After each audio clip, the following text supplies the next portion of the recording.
Senator Jasinski. Mr. President, I move that further proceedings under the roll call be dispensed with and the Sergeant at Arms be instructed to bring in our absent members. On that motion, all those in favor signify by saying aye.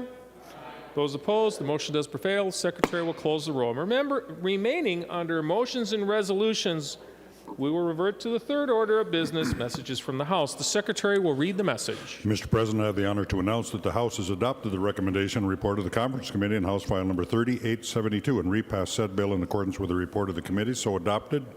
House File Number 3872, a bill for an act relating to higher education. House File Number 3872 is herewith transmitted to the Senate. Patrick D. Murphy, Chief Clerk, House of Representatives. To move on the Conference Committee report, Senator Rarick.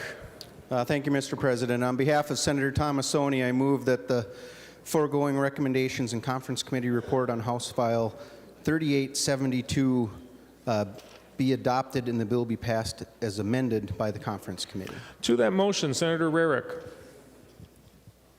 Thank you, members. We have the higher education bill in front of us, and I know many of us had wished the number had been higher to help our students. The number that we have here, though, is very, very focused on helping our students. A couple of the highlights of the bill.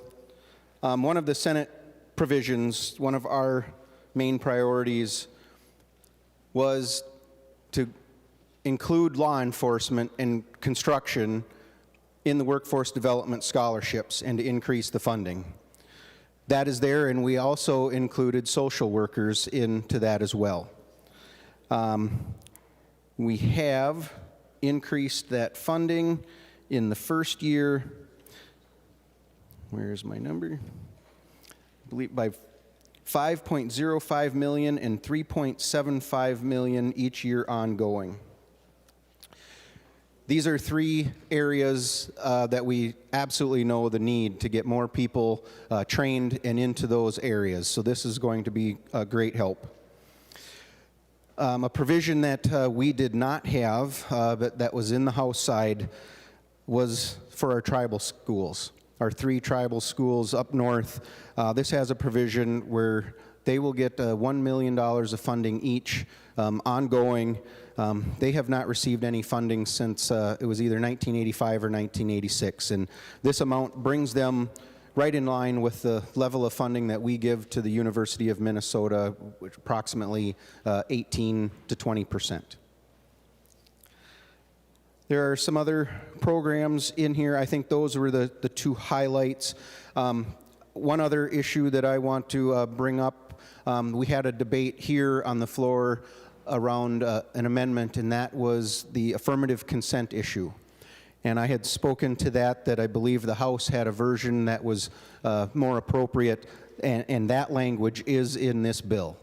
And so I know I had spoken with Senator Dietzick and Representative O'Neill. They had both worked on this provision extensively, and so we have that in the bill as well.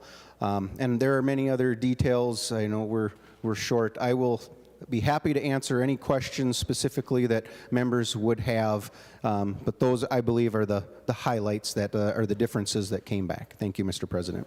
So to the motion to adopt the Conference Committee report, we will go to questions after that. On the Conference Committee report, all those in favor of adoption of the Conference Committee report signify by saying aye.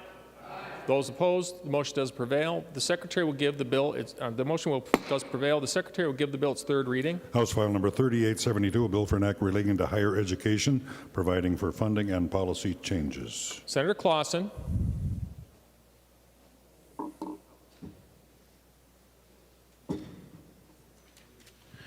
Well, thank you, Mr. President. It's interesting. It seems like every other year about this time, I feel compromised as I prepare to vote for the higher education bill. If I vote yes, I am in support of the provisions in the bill. And this year, the Conference Committee has presented a bill with many good provisions, and the task was not easy. As I recall, when doing the side-by-side comparisons, not one had a same or similar between the Senate and the House original proposals. And so the conference committee members were willing to compromise, and in spite of a low target, they produced a good basic bill. And I'd like to turn your attention to a handout that you have on your desk, because it really illustrates how far apart that the House and the Senate and the governor were. If you look at the University of Minnesota, for instance, the governor in his proposal had $43 million in supplemental budget, $74 million in tails. House had $32.53 million supplemental budget, $14.78 in tails. The Senate had $2.45 in supplemental aid and $4.78 in the tails, and the final was $3 million in the supplemental budget for the university, $2 million in the tails. And you can see similar results for the Minnesota State. So that document just illustrates how far apart we were in trying to work through and find compromise for the bill. So let's just kind of walk through and consider if we're going to vote for this, a yes vote. I mentioned last week that the bill's focus is on workforce development, and Senator Rarick just pointed that out in his comments, and that remains true. Over 45% of the fiscal allocation is in workforce development initiatives. Learn to Earn, Certified Nursing Assistant Training Program, Allied Health Technician Scholarships, Underrepresented Student Teacher Grants, NRRI, and Workforce Development Scholarships. These are all positive initiatives to build Minnesota's workforce. As Senator Rarick mentioned, the increases to the tribal colleges, the 1% increase to the student LME, expansion of the Higher Education Facilities Authority to include healthcare facilities. These are all good policy provisions. If we turn and we look at a no vote, if you consider voting no on this, and as mentioned earlier, the bill is really built on the backs of students. Student safety enhancements for the university we ignored, no tuition relief, but rather there's a 3.5% tuition increase proposed for the University of Minnesota and Minnesota state systems. Mental health initiatives were ignored. Requests for increased access to student services ignored. Funding for maintenance and operations largely ignored. And the HCMC Addiction Medicine Fellowships were not funded at a critical time of need in our state. The allocations to Minnesota state campuses, and especially to the University of Minnesota, are embarrassing and reflect a disinvestment in Minnesota higher education, especially when you look at our flagstaff institution, the University of Minnesota, and the amount of funding that was allocated to a world-renowned facility. Very disappointing. So ultimately, and unfortunately, we have missed an opportunity to invest in the future of Minnesota, an investment in our higher education institutions and our citizens. Thank you, Mr. President. Senator Putnam. Thank you, Mr. President and members. I rise initially to thank Senator Rarick, Senator Tomassoni, Senator Clausen, and all of those who did yeoman's work in preparing this conference committee report. They did, I say in all candor and honesty and with great respect, tremendous work with what was at best a viciously meager budget. There's one area in particular that I'd like us to pull out and celebrate a little bit, and that's the creation of the, I want to make sure I get the words right, Inclusive Higher Education Technical Assistance Center. We hear so much about the struggle of higher education, and we think about enrollment difficulties, but we don't think about populations that would benefit from higher education if we just took the time to inspire, empower, and support them once they do actually end up in college. This is a program that has already been well established, where we already have work happening on that, this particular area at St. Cloud State University, where they are very well positioned to continue doing this work and to take care of a population that can thrive in college if we step up and help them. So again, thank you to the members of the Conference Committee for doing good work with an absolutely horrible, horrible challenge, and especially for recognizing this particular need and stepping up to support it. Senator Port. Thank you, Mr. President.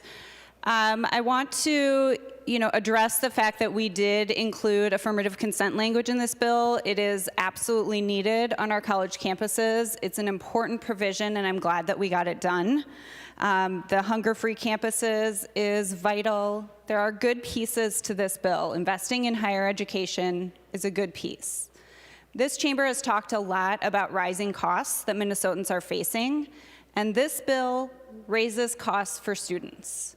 It means that students who go to our state schools will face a 3 to 4% tuition increase each year going forward.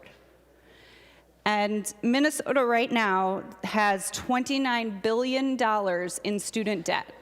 Minnesota students and young people, and not so young people, are carrying $29 billion in debt. If we are serious about lowering costs for everyday Minnesotans, that means student debt. That means not increasing the costs of higher education in Minnesota. So while I am really happy about some of the provisions in this bill, the fact that we are continuing to underfund higher education in this state, when we know it is an absolute requirement for many jobs, for many futures that students want. The fact that we continue to underfund it says something about how we value it. And I think, especially with the budget surplus that we had this year, we could have done a lot better.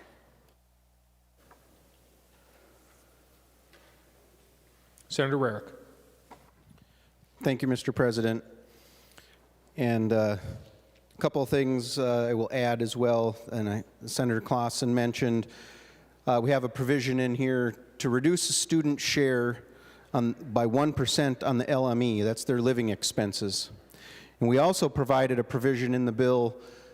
We know there's an increase in the Pell Grant coming. And the way state scholarships and grants work, they're based on that Pell Grant amount. So we put language in this bill to make sure the student is held harmless, basically, and they see that increase in the Pell instead of just having their state portion reduced. So we are very focused to make sure that the money from this bill is going to students. The governor also had a provision he fought for, and we put in the bill around nurses. We all remember the program to get nurses trained because of such a shortage. We have $3 million for that, and then we also had a provision before us. It hadn't been in any of the bills, but in those discussions we remembered that there are also other folks in the hospitals that are short, and so there are 4 other categories, rad techs and other similars, that will get some funding in this bill as well. So very, very heavily focused to the students. Did we give a lot to the institutions themselves? No, we did not. But we also looked, the University of Minnesota has $1.2 billion sitting on the bottom line.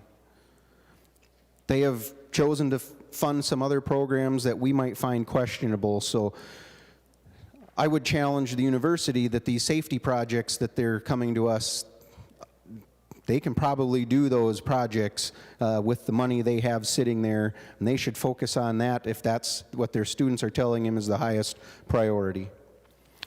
I think one of the things I'm most disappointed about, we had Senator Tomassoni here today, and in that excitement, we failed to get his comments for closing out this bill. But I think many of us know, we heard his speech today.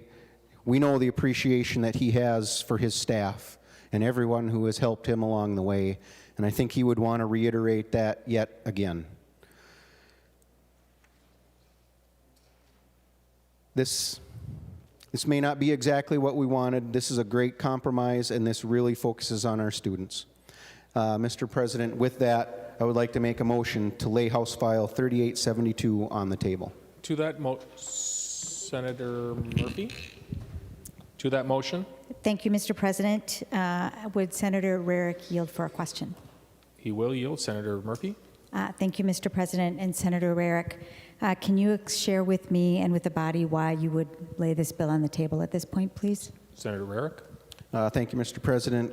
Senator Murphy, we are waiting for other bills to be here as well, and then we're getting our discussion out of the way, but we will be ready to vote on this as soon as we can. And Senator Murphy, a motion to recess has been defined to me as not debatable, so there is no further discussion. The motion is on the table to Mr. President? to lay the bill on the table. Mr. President, point There's of no- parliamentary inquiry. State your point. Thank you, Mr. President. Can you please explain to me again the rule?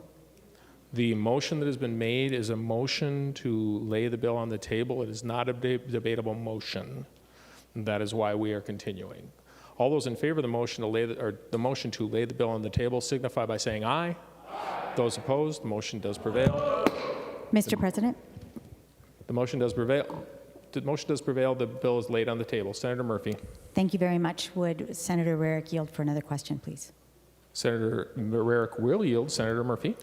Thank you very much, Mr. President. Senator Rarick, you and I are both creatures of this body, and we have done this work for a number of years. And while I understand what you just shared with us might be strategic, I think for Minnesotans, they would be curious to understand why we would lay this bill on the table and not pass it over to the House so that they could adopt it and move it on to be signed into law if it's something that you believe is important. So I am wondering if you could share with me and with the listening public why we would not pass this bill to the House so that it could get to the governor to be signed, since it is 8 p.m. and we just have 4 hours left of this session.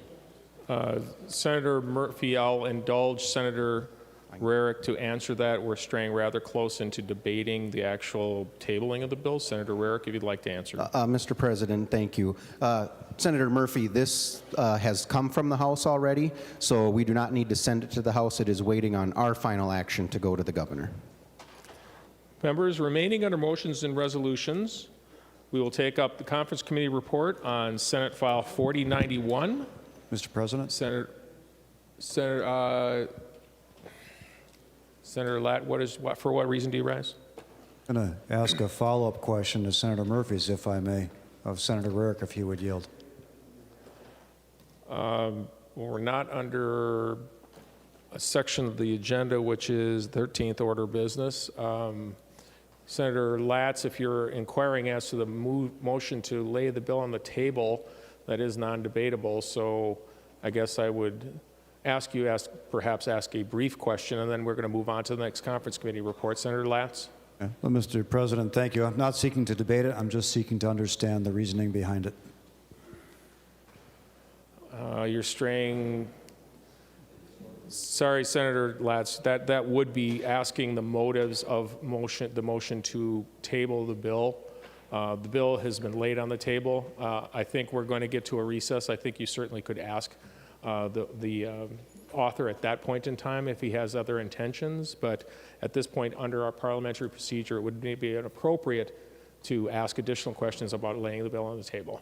Mr. President, if you would put me on the list at the time before we recess to ask Senator Rarick to yield as to why this bill was laid on the table. Senator Latz, I will move to the 13th order of business at that point in time if you happen to be on the floor, and I will try to remember to get to you. Remaining under motions and resolutions, we take up the conference committee report on Senate File 4091. Senator Pratt. Thank you, Mr. President.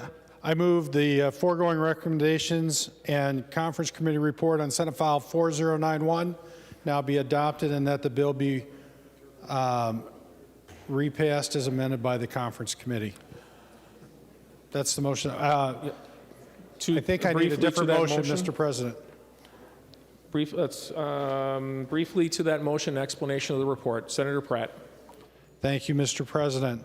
Members, Senate File 4091 in the Conference Committee report is the Jobs, Commerce, and Energy report. We worked diligently with the House, had some great conversations. We were given a $25 million target, $11 million in the first year, $14 million in the next biennium, which we were able to do.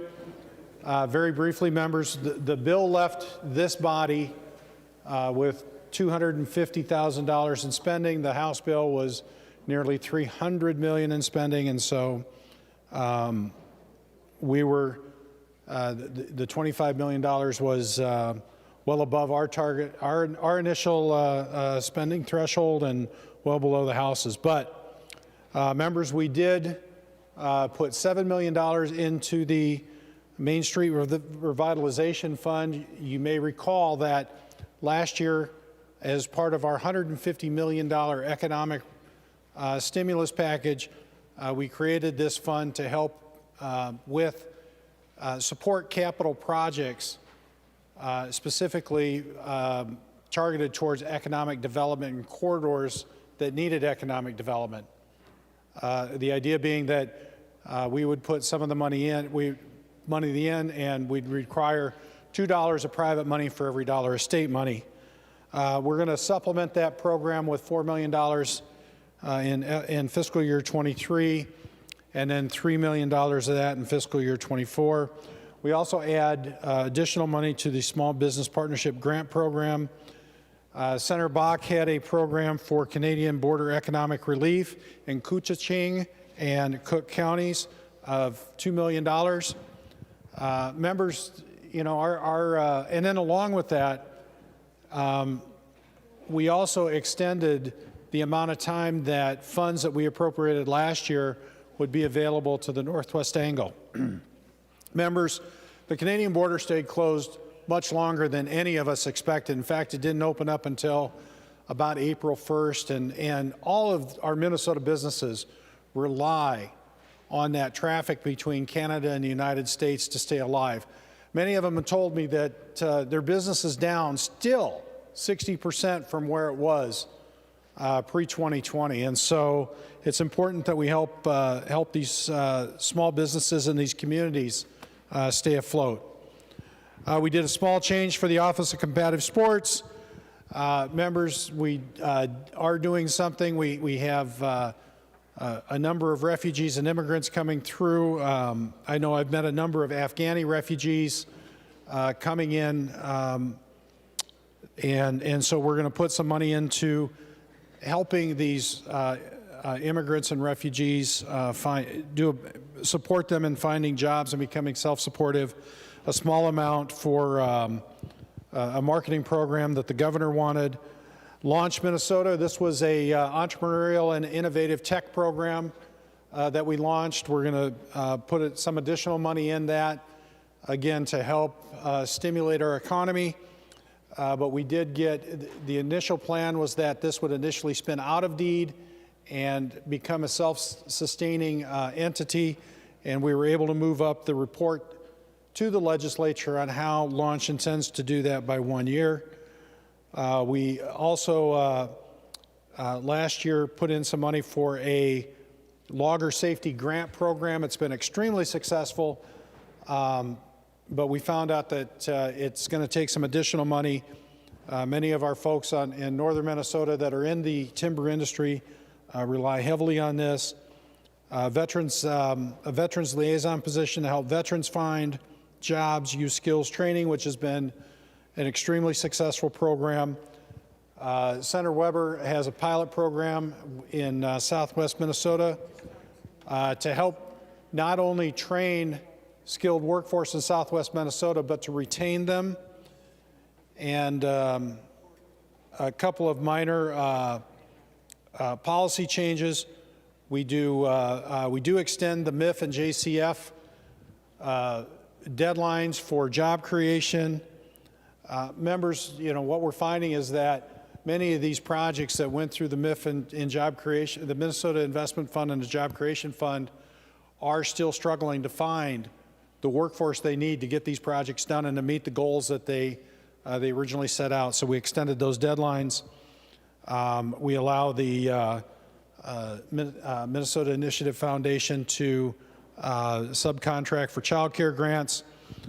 There is a project in this that was in last year's tax bill to help a meat processing plant. There were some technical changes that needed to be done.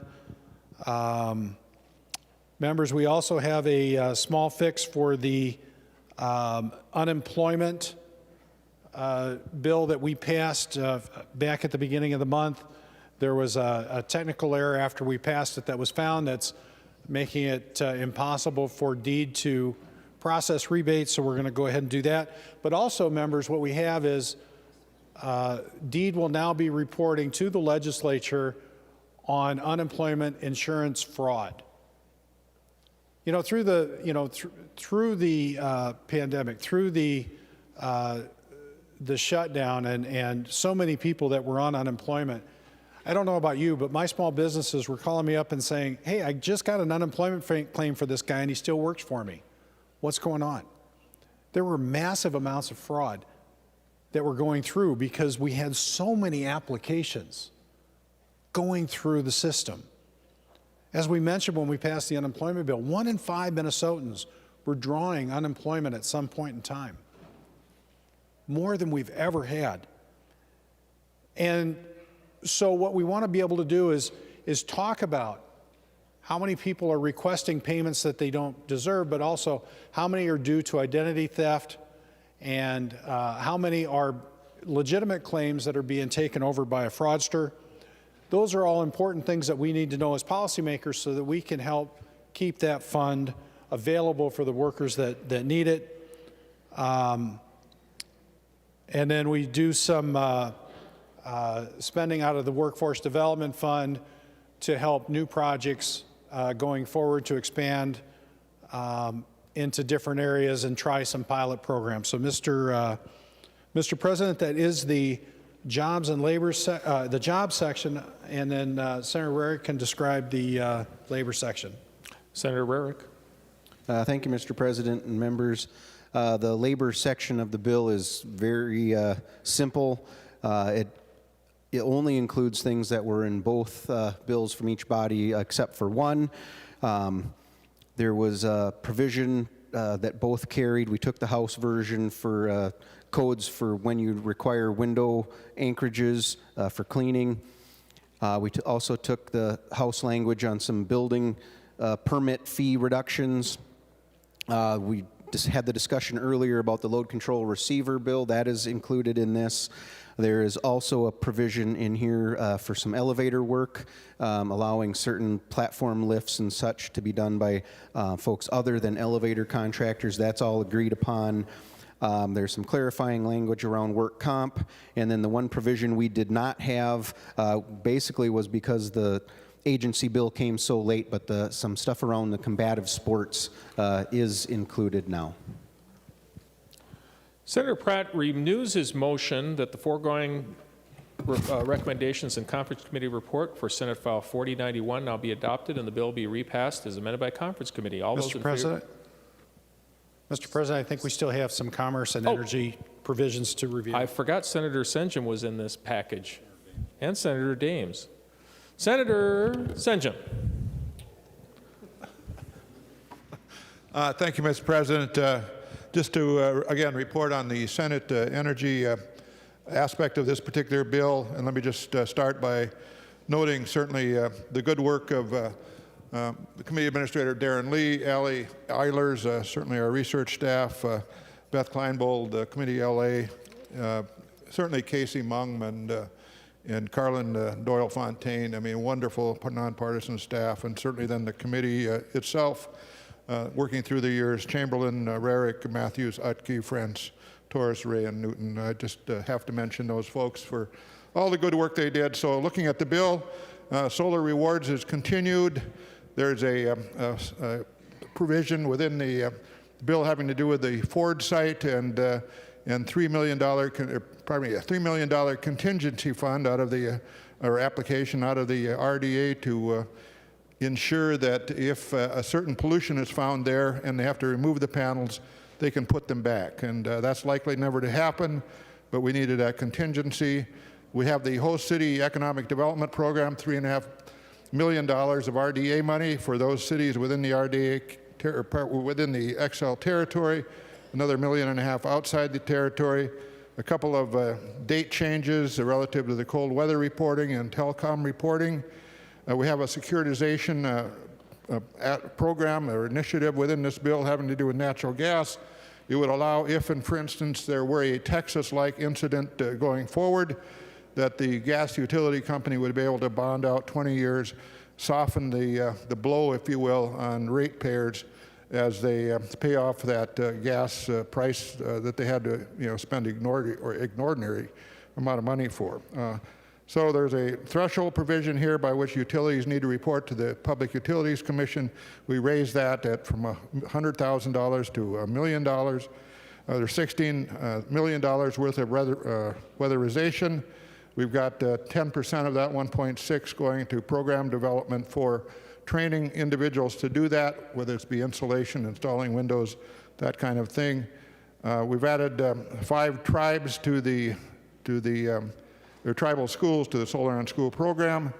We've got state competitive grant application. How would you say it? It's an escrow, if you will, of $26 million to allow the state to move forward with respect to the Federal Infrastructure Act. And Chase members, in the energy section alone, there's $57 billion of federal money available there. And again, we have $26 million to act as state matches towards that money. We have language within the bill that provides that the legislature will be involved in the decisions relative to proposals going forward with respect to the infrastructure grants. We've changed the PACE program just a little bit to include ag land and having to do with water and soil conservation. We have a provision here which discusses the demolition of the Oak Park Heights power plant. We've got an implementation of a tribal energy council that happened on this floor in terms of a floor amendment. Solar on schools, both within the RDA territory and outside it. $2.29 million for the Granite Falls Dam. It's an hydro dam in Granite Falls, and $3.5 million for the solar on the National Sports Center, those large roofs out there. So, Mr. President, members, that is the provision within the energy section. Senator Dames. Thank you, Mr. President. The commerce portion of this was on Section 6, and there's 3 different areas in Section 6. On Section 2, the Department of Commerce's mandate review process, there's some clarifications on that. Number 1, ensuring the interested parties get enough time to respond to requests for information, and that is now set at 45 days. Number 2 is requiring the bill authors are included in any request for information. And number 3, clarifying that any trade secret for submitted information to the Department of Commerce is treated in accordance with Chapter 11. The next section, Section 5, that dealt with dental organizations and network leasing. And Section 7 dealt with clarification on homeowners association, changing the fine levy procedures, and clarifying some of the homeowners' rights. And that would be what was involved from the commerce portion in this bill.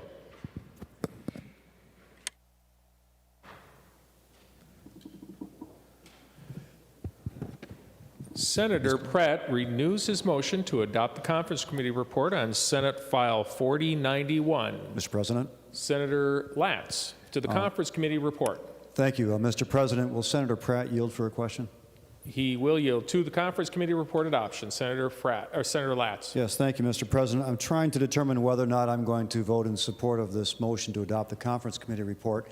And one criteria I will use in making that decision is knowing whether Senator Pratt intends to take this to the next step and have a final vote after 3rd reading to pass the Conference Committee report into law. So I'm inquiring whether he intends to go to that step or whether he intends to bring a motion and lay this on the table. This is a Senate file, so I would assume procedurally, once it's done here, it needs to go to the House for passage.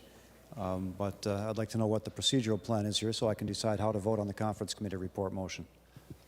So Senator Pratt, or before Senator Pratt speaks, just as a part of parliamentary procedure, you are correct. This is the Senate file. It does need to go to the House. Senator Pratt. Thank you, Mr. President and Senator Latz. My intention is to pass this bill tonight, but I think I understand your question, and I have been asked to hold this over for a short period of time, but to get the discussion, the questions, the review of the bill out, so that we can take it up and pass it quickly when the majority leader decide, and all of the other agreements come together. Senator Latz. So, Mr. President, Senator Pratt, it sounds like the majority is at 8:20 p.m. here, the night we have to adjourn in a little over 3.5 hours. Sounds like the plan of the majority is to stockpile all of these bills into a big logjam at the very last possible minute, to use that as leverage to force the governor or the House or others into agreeing to things based on that procedural logjam, rather than simply making a decision on the merits of the bill today and moving things along. We're going to run out of time to have meaningful debate and discussion on any of these bills. If we end up at 11:30 p.m. and we've got 10 bills we have to get through in the next 30 minutes, and so saying you want to pass it tonight, your intention is to pass it tonight, for me, it does not satisfy me. I think the intention should be to pass it as soon as we're done with discussion on this right now, and keep the process moving here, or we simply are going to be forced not to be able to have adequate debate, and that will be on the shoulders of the Senate majority for holding everything up at the last minute. So I would, unless we get a commitment to, once this conference committee report, if it is adopted now, that we will go to third reading and we will take a roll call on final passage, I would ask members to vote against the motion to adopt the conference committee report, and I will ask for a roll call on that motion. Roll call is requested. Roll call granted. Senator Pratt. Thank you. Thank you, Mr. President. Again, the intention is to pass this report tonight. It's probably no surprise that we are well ahead of the other body, and we're expecting some work to come over from that chamber over to ours, and we have plenty of time to have the debate, weigh the merits for and against this bill right now, Mr. President. And so, you know, I and my colleagues, co-authors on the bill and conferees, are more than happy to have that discussion and debate that Senator Latz wants to have. Again, to the motion to adopt the conference committee report, Senator Murphy. Thank you, Mr. President, and members. I'm wondering if Senator Pratt would yield for a question. He will yield. Senator Murphy. Thank you, Mr. President. And Senator Pratt, you mentioned that this body is ahead of the other body in terms of processing work. And I'm wondering if you could share just a little bit more about what we might expect yet between now and midnight from the House.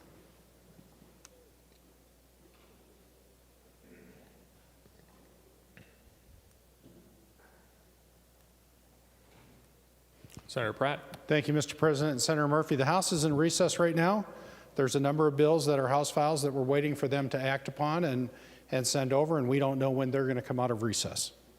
Again, we're straying away from the motion to adopt the conference committee report. Discussion to the motion to adopt the conference committee report. Senator Murphy. Thank you, Mr. President. And I would rise in support of Senator Latz and his motion not to adopt this conference report. I just checked the website a bit ago to see what conference committees are awaiting action, and one that is missing is, of course, the tax bill. I expect that it's going to be a significant bill, and I'm concerned that we will have bills laid on the table here ready to pass, and we will get a tax bill at a late hour, and we wouldn't have read it. We won't have time to read it, and then we will be in a position of having to pass or not pass an important piece of legislation. I'm worried about the hour at which we stand right now and the amount of work that we have left to do. I think Senator Latz is making a prudent motion. We should not adopt this conference report. Vote red. Senator Pratt. Well, thank you, members. And you know, certainly end of session always becomes a stressful and a hectic time. And Senator Murphy, I agree with you. I wish the House would take up the tax conference committee report, send it over so we all have time to take a look at it. But right now, Members, I would ask you to vote to adopt the conference committee report. Members, this is a compromise between the Senate, the House, and the administration. We worked very hard on this. Failure to adopt the conference committee report, I think, would be a huge setback. And for those that are saying that we are starting to run out of time, you would be putting us even further behind not adopting it. So members, I strongly urge a green vote. Senator Latz. Mr. President, 2 points. One is this is a Senate file, which means the House has to have time to debate it as well. So the longer we hang on to it, the less likely they're even going to have time to debate it. And in fact, there's a possibility, depending on the timing, that it won't even get over there in time before we have to constitutionally adjourn. We've seen that happen, at least those of us who've been around for a while have seen things happen at the very end where there just wasn't enough time to get it over there, and stuff dies because people were playing games with how long it was taking to get things from one body to the other. But I wonder if Senator Pratt will yield to one follow-up question here. Folks, this is to the merits of adopting the conference committee report. I have let a lot of rope go here to discuss what other activities may be taking place tonight.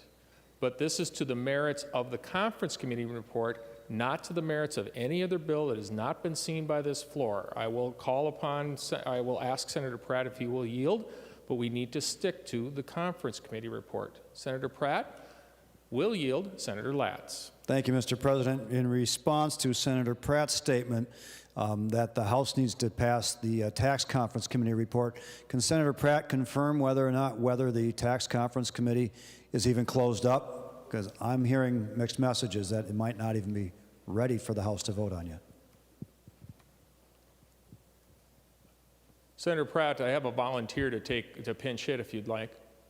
Senator Gazelka will answer the question if you would like. Thank you, Mr. President. Senator Latz, we wrapped it up, laid it over. We were going to pass it out of conference committee. Senator Nelson has been trying to reconvene. For some reason, the House is not joining us in that, but it's done other than passing it out and sending it out. Senator Latz. So, Mr. President, it's apparent that the tax conference committee report is not formally closed up. It's not a matter of the House delaying taking it up. It's a matter of the Senate and the House not yet agreeing on the conference committee report for that standpoint. So, Lisa, let's have a common set of facts that we're working off here, Mr. President. Thank you. Seeing no further discussion, the Secretary, Senator Weber. I would just like to accurately portray where based on Senator Latz's last comment, where the tax conference committee is. We have passed all the articles. We're waiting to move the final report. The House is not coming to the table, however. Thank you. Seeing no further discussion, the Secretary will take the roll on the motion to adopt the conference committee report.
Call on Senator Report to report members voting under Rule 40.7. Senator Report. Thank you, Mr. President. I report a no for Senator Klein.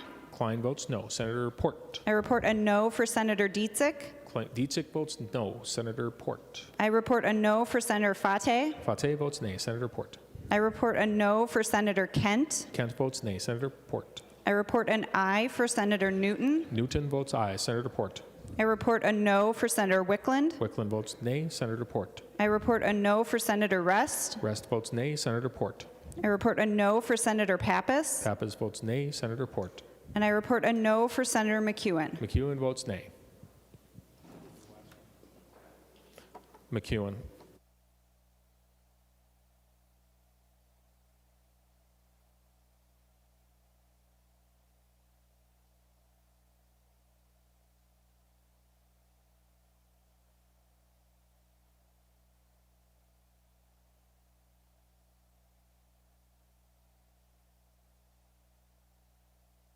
Call on Senator Johnson to report members voting under Rule 40.7. Senator Johnson.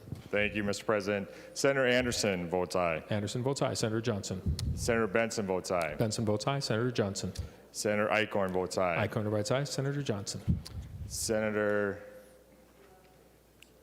okay. Senator Jasinski votes aye. Jasinski votes aye. Senator Johnson.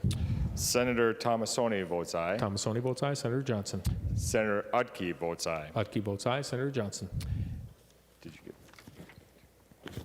Senator Rosen votes aye. Rosen votes aye. Senator Johnson.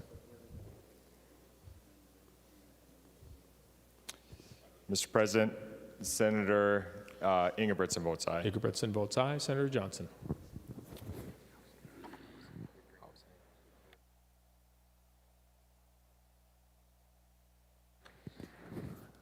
Senator Johnson. Mr. President, Senator Kiffmeyer votes aye. Kiffmeyer votes aye. Senator Johnson. Mr. President, Senator Housley votes aye. Housley votes aye. Mr. Senator President, Johnson. Senator Abler votes aye. Abler votes aye. All members having voted, the Secretary will close the roll. There being 41 ayes and 26 nays, the motion to adopt the conference report does prevail. The Secretary will give the bill its third reading.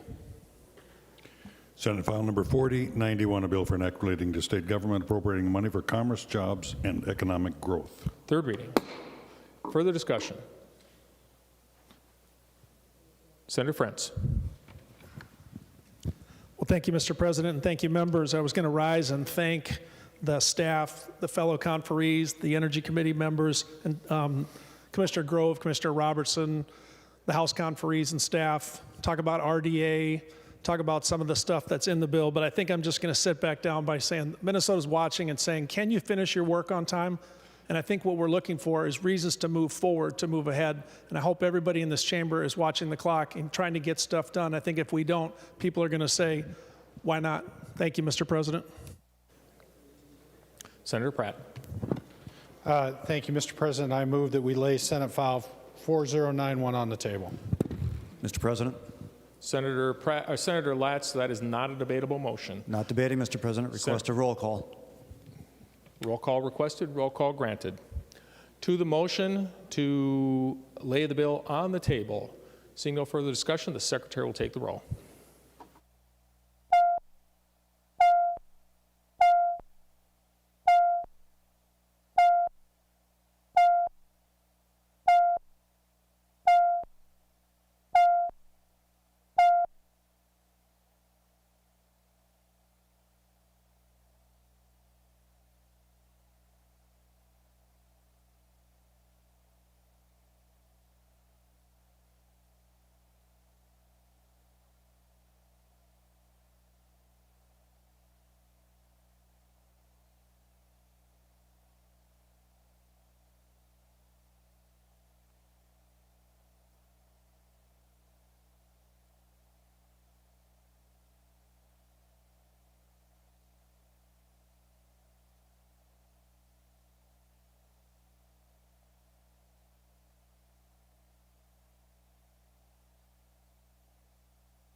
Call on Senator Port to report members voting under Rule 40.7. Senator Port. Thank you, Mr. President. I report a no for Senator Klein. Klein votes nay. Senator Port. I report a no for Senator Dietzig. Dietzig votes nay. Senator Port. I report a no for Senator Fateh. Fateh votes no. Senator Port. I report a no for Senator Kent. Kent votes nay. Senator Port. I report an aye for Senator Newton. Newton votes aye. Senator Port. I report a no for Senator Wickland. Wickland votes nay. Senator Port. I report a no for Senator Rest. Rest votes nay. Senator Port. I report a no for Senator Pappas. Pappas votes nay. Senator Port. I report a no for Senator McEwen. McEwen votes nay. Senator Port. And thank you, Mr. President. I report a no for Senator Dibble. Dibble votes nay.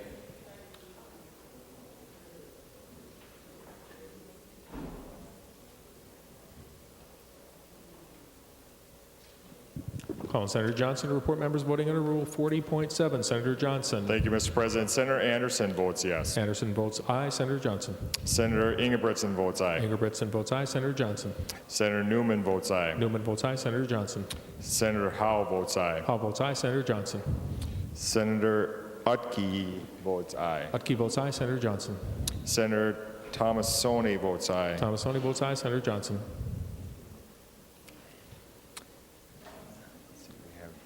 Senator Jasinski votes aye. Jasinski votes aye. Senator Johnson. All right, thank you, Mr. President. Senator Housley votes aye. Housley votes aye. Senator Johnson. Senator Eichhorn votes aye. Eichhorn votes aye. Senator Johnson. Thank you, Mr. President. Senator Benson votes aye. Benson votes aye. Senator Johnson. Thank you. Senator Rosen votes aye. Rosen votes aye. Senator Johnson.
Senator Johnson.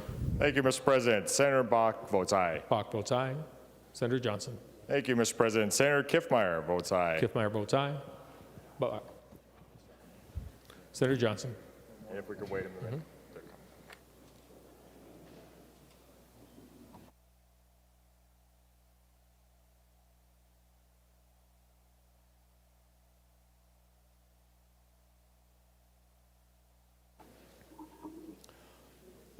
All members having voted with the desire to vote, the Secretary will close the roll. There being 37 ayes and 29 nays, the motion to lay on the table does prevail.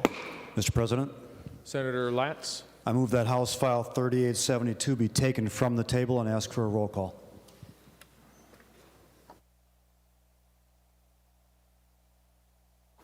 Senator Latz moves that Senate File 3872 is taken from the table.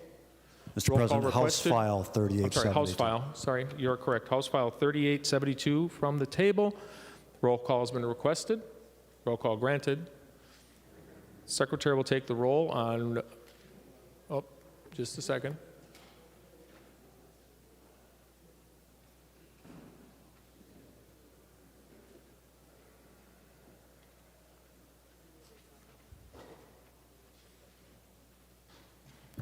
Senator Pratt. Thank you, Mr. President. Would Senator Latz yield for a question? Mr. President, the motion is not debatable.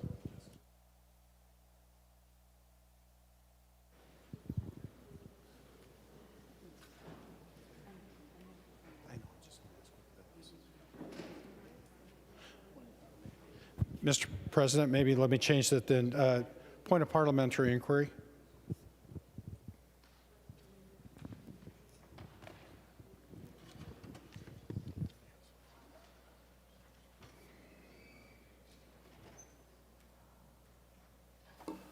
Senator Latz is correct. That is non-debatable. Secretary will take the motion on the motion to remove or to take House File 3872 from the table.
Call on Senator Port to report members voting on Rule 40.7. Senator Port.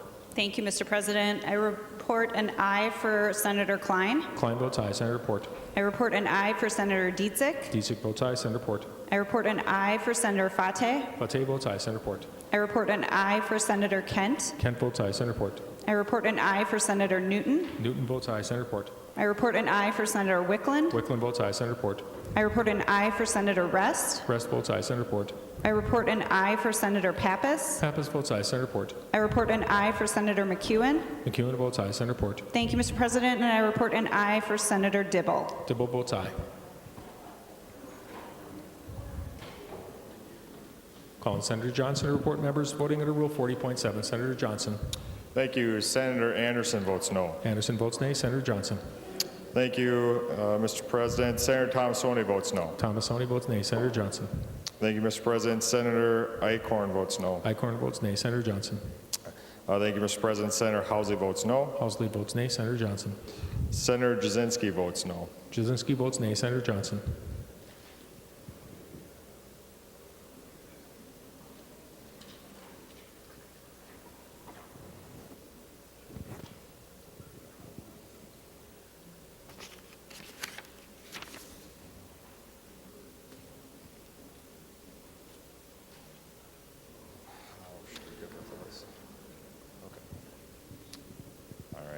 Mr. President.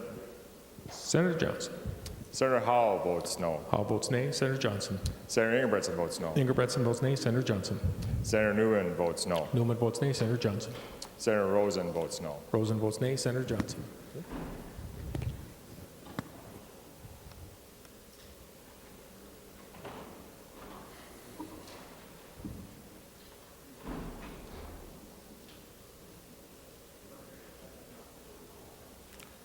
Senator Johnson. Thank you, Mr. President. Senator Bach votes no. Bach votes nay. And Senator Johnson. Sorry, Mr. President. Senator Kiffmeyer also votes no. Kiffmeyer votes nay. All members having voted with the desire to vote, the Secretary will close the roll, bearing 31 ayes and 33 nays. The motion to take from the table, 35 nays. The motion to take from the table does not prevail. Remaining under motions and resolutions, we take up Conference Committee report for Senate File 4476. Senator Johnson.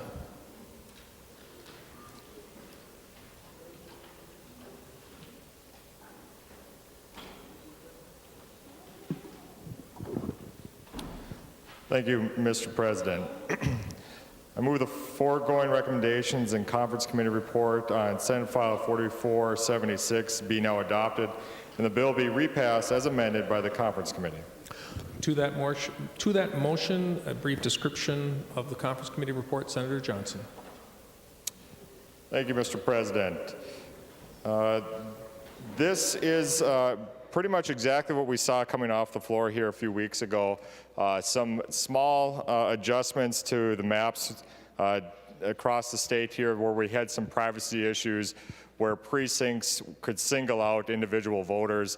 Thus, the privacy in those voting precincts would be compromised. So what this is doing is simply adjusting for those small issues that we had. Also, Secretary of State brought some adjustments over as well, some technical issues that they had.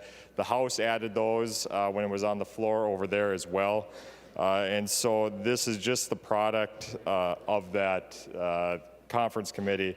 Now, we didn't meet formally just because these were very small changes within there. We had agreements. I don't think there's any issue here that anybody would have. So I just wanted to bring this bill up here. There's a couple other things that I forgot to do too when this was initially up as well. And I do want to say a big thank you to my CA, Paul Carlson, who was fantastic with this, my CLA, Will Golding, who really helped out with the committee work that we had, our nonpartisan staff, Alexa Stengel, David Larson on our partisan side, and then Andrew as well did a fantastic job. Really fun to have those guys along on this trip too. Vice Chair Kiffmeyer and then Lead Isaacson as well on that. It was a great group. Had some fun times together. I think we did some good work. So appreciate a green vote on this today. Discussion to the motion to adopt the conference committee report. Senator Isaacson. You know what, Mr. President, maybe I'll wait till we have the discussion. Sorry. Seeing no further discussion, all those in favor of adoption of the conference committee report signify by saying aye. Those opposed, the motion does prevail. The conference committee report is adopted. The secretary will give the bill its third reading. Senate File Number 4476, a bill for an act relating to redistricting. Third reading. Senator Isaacson. Thank you, Mr. President. Bill gets done what Senator Johnson said, and the only comment I would have is we had an opportunity to change the dates that the map is due 10 years from now. That would make way more sense, so we're not getting caught up between caucuses and our Senate district conventions. And I hope that in the future, future senators and legislators will take care of that, so we don't have that problem for the next generation of legislators. Thanks.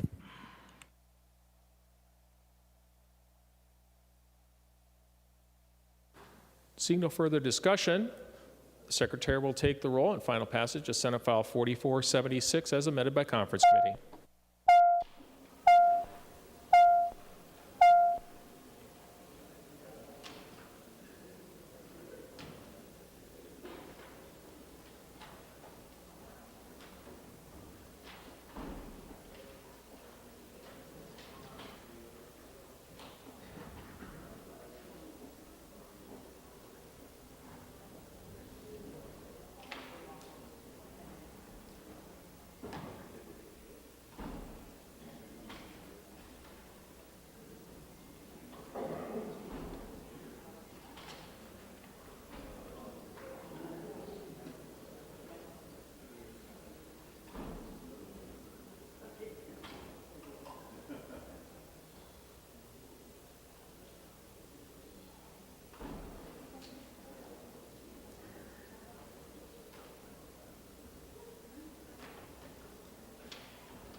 Call on Senator Report to report members voting under Rule 40.7. Senator Report. Thank you, Mr. President. I report an aye for Senator Klein. Klein votes aye. Senator Report.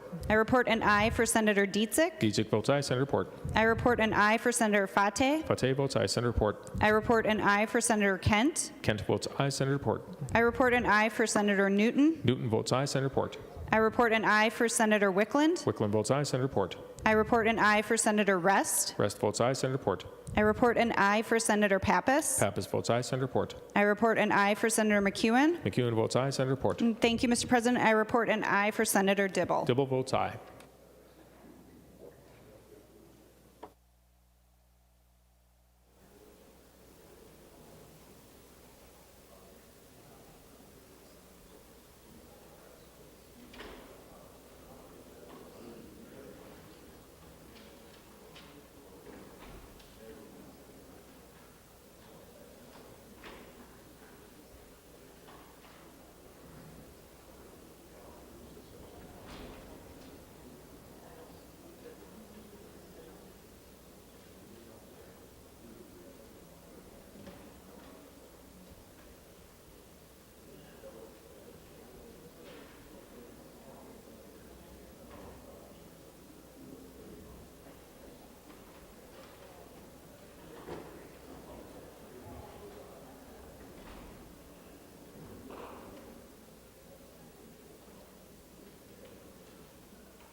Call Senator Pratt to report members voting under Rule 40.7. Senator Pratt. Thank you, Mr. President. I report a yes vote for Senator Anderson. Anderson votes yes. Senator Pratt. Thank you, Mr. President. Senator Ingebrigtsen votes yes. Ingebrigtsen votes yes. Senator Pratt. Thank you, Mr. President. Senator Newman votes yes. Newman votes yes. Senator Pratt. Thank you, Mr. President. Senator Howe votes yes. Howe votes aye. Senator Pratt. Mr. President, Senator Housley votes yes. Housley votes aye. Senator Pratt. Senator Jasinski votes yes. Jasinski votes aye. Senator Pratt. Senator Kiffmeyer votes aye. Kiffmeyer votes aye. Senator Pratt. Senator Bach votes aye. Bach votes aye. Senator Pratt.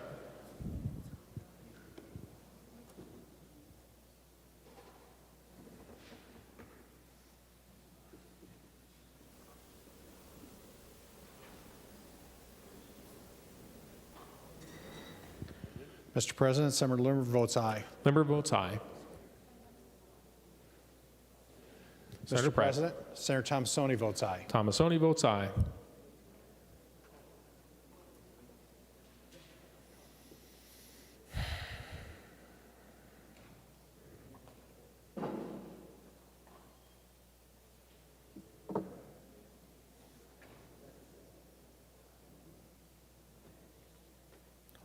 Senator Pratt.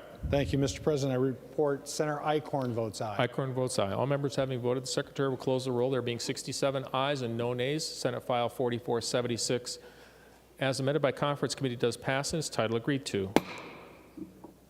The remaining under motions and resolutions, the Secretary will read the author's motions. Senator Senjum moves that his name be stricken as chief author, shown as a co-author, and the name of Senator Dreheim be added as chief author of Senate File 3395.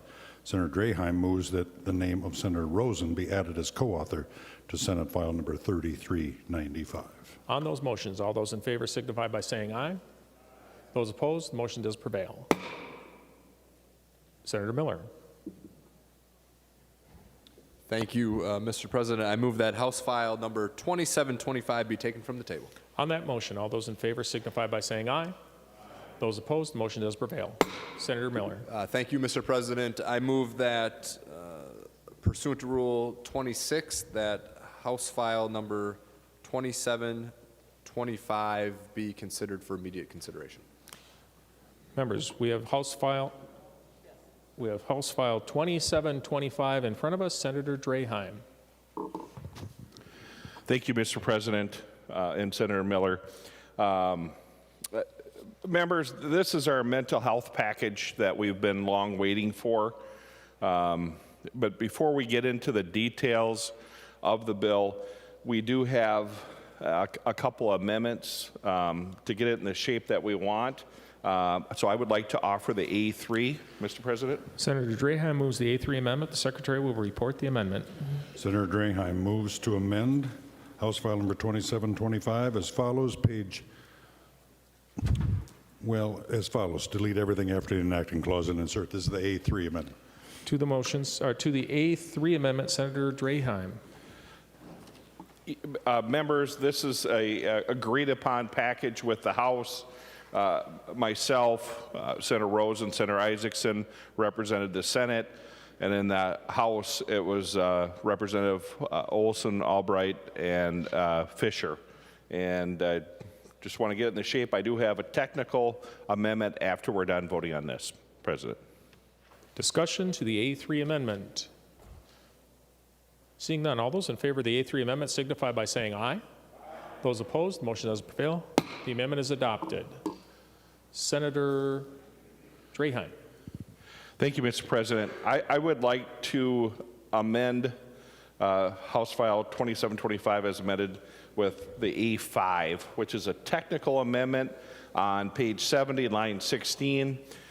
We had drafted it saying sections. Senator Dreheim, let us get the amendment before the body. The Secretary will report the A5 amendment. Senator Dreheim moves to amend the Dreheim amendment adopted by the Senate May 22nd as follows. Page 70, line 16. This is amendment A-5. To the A5 amendment, it is to the corrected 2725. So it's not an amendment to an amendment. It's a straight amendment. Senator Dreheim. Thank you, Mr. President. Like I was saying earlier, it's page 70, line 16. We're deleting it, the part that says section 23 to 34 and replacing it with section 26 to 37. It was a drafting error. Thank you, members. Discussion to the A5 amendment. All those in favor of the A5 amendment signify by saying aye.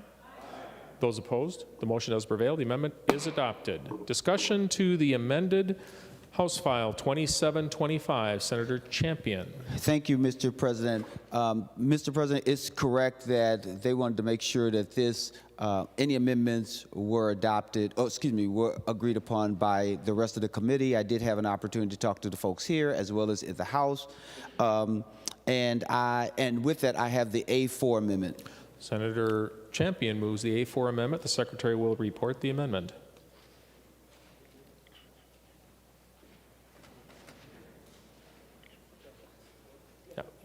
Senator Champion moves to amend the first Dreheim amendment adopted by the Senate May 22nd as follows. Page 15, line 11. This is the A-4 amendment. Senator Champion. Thank you, Mr. President.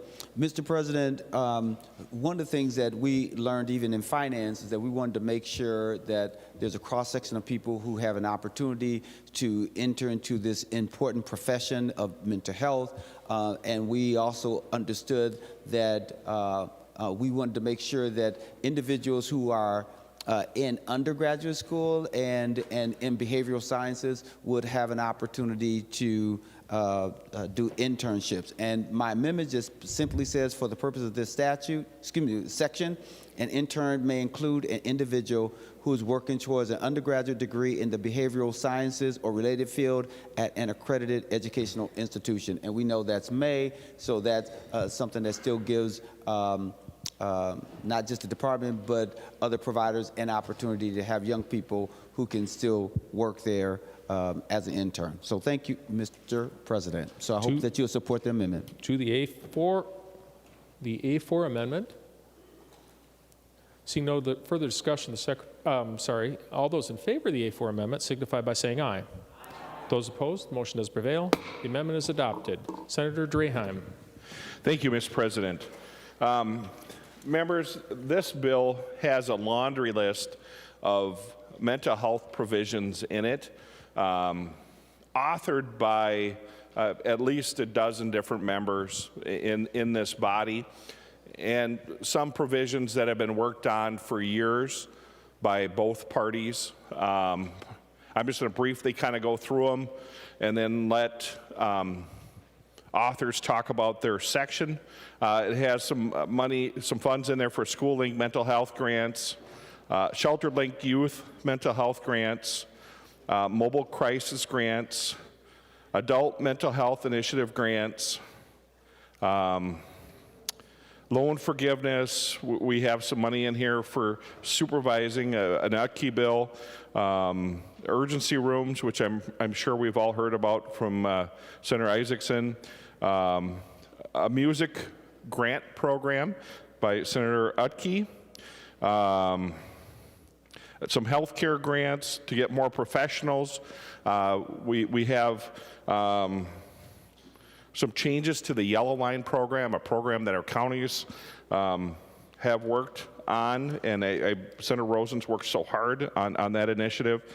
We expand intensive treatment in foster care.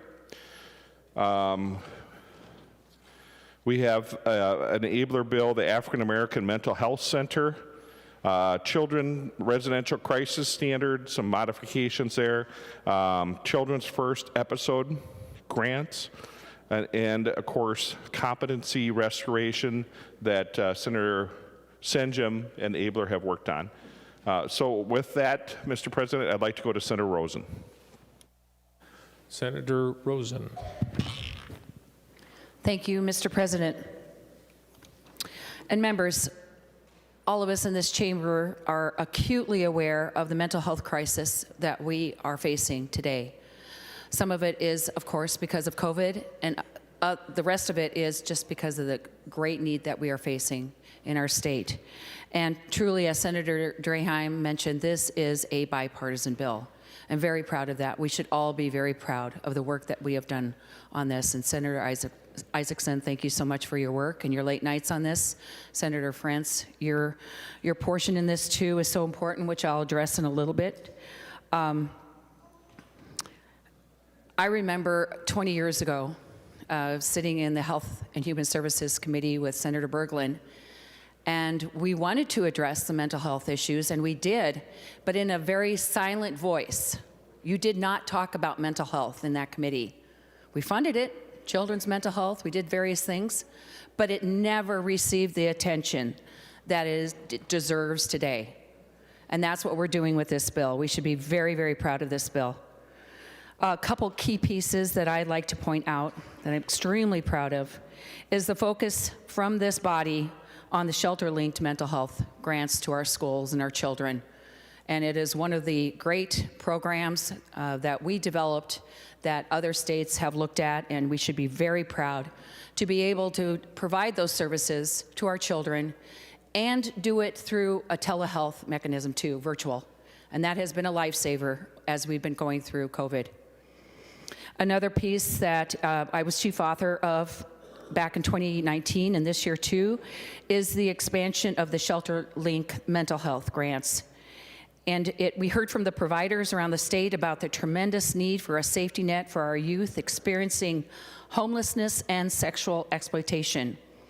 These are based off the school-linked mental health grants, and this shelter-linked grant integrates the community-based mental health staff into shelter sites to build rapport, develop group and individual mental health support, and equip staff to meet mental health needs.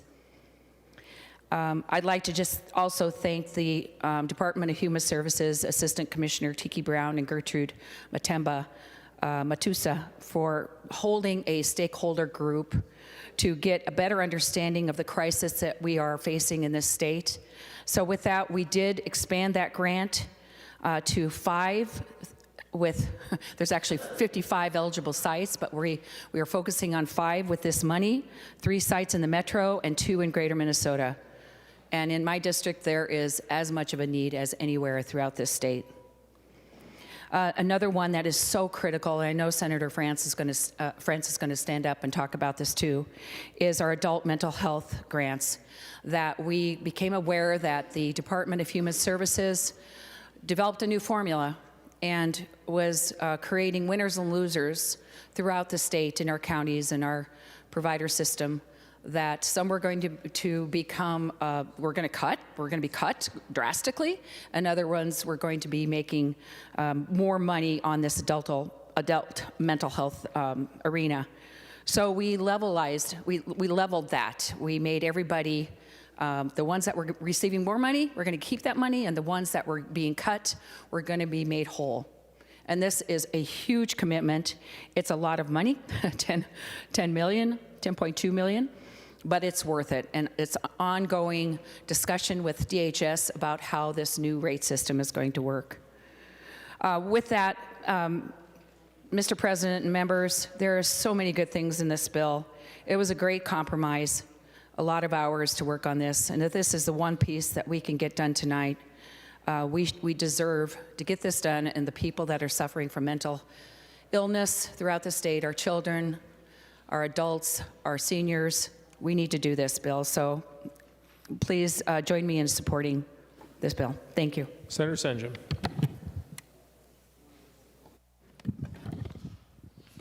Thank you, Mr. President.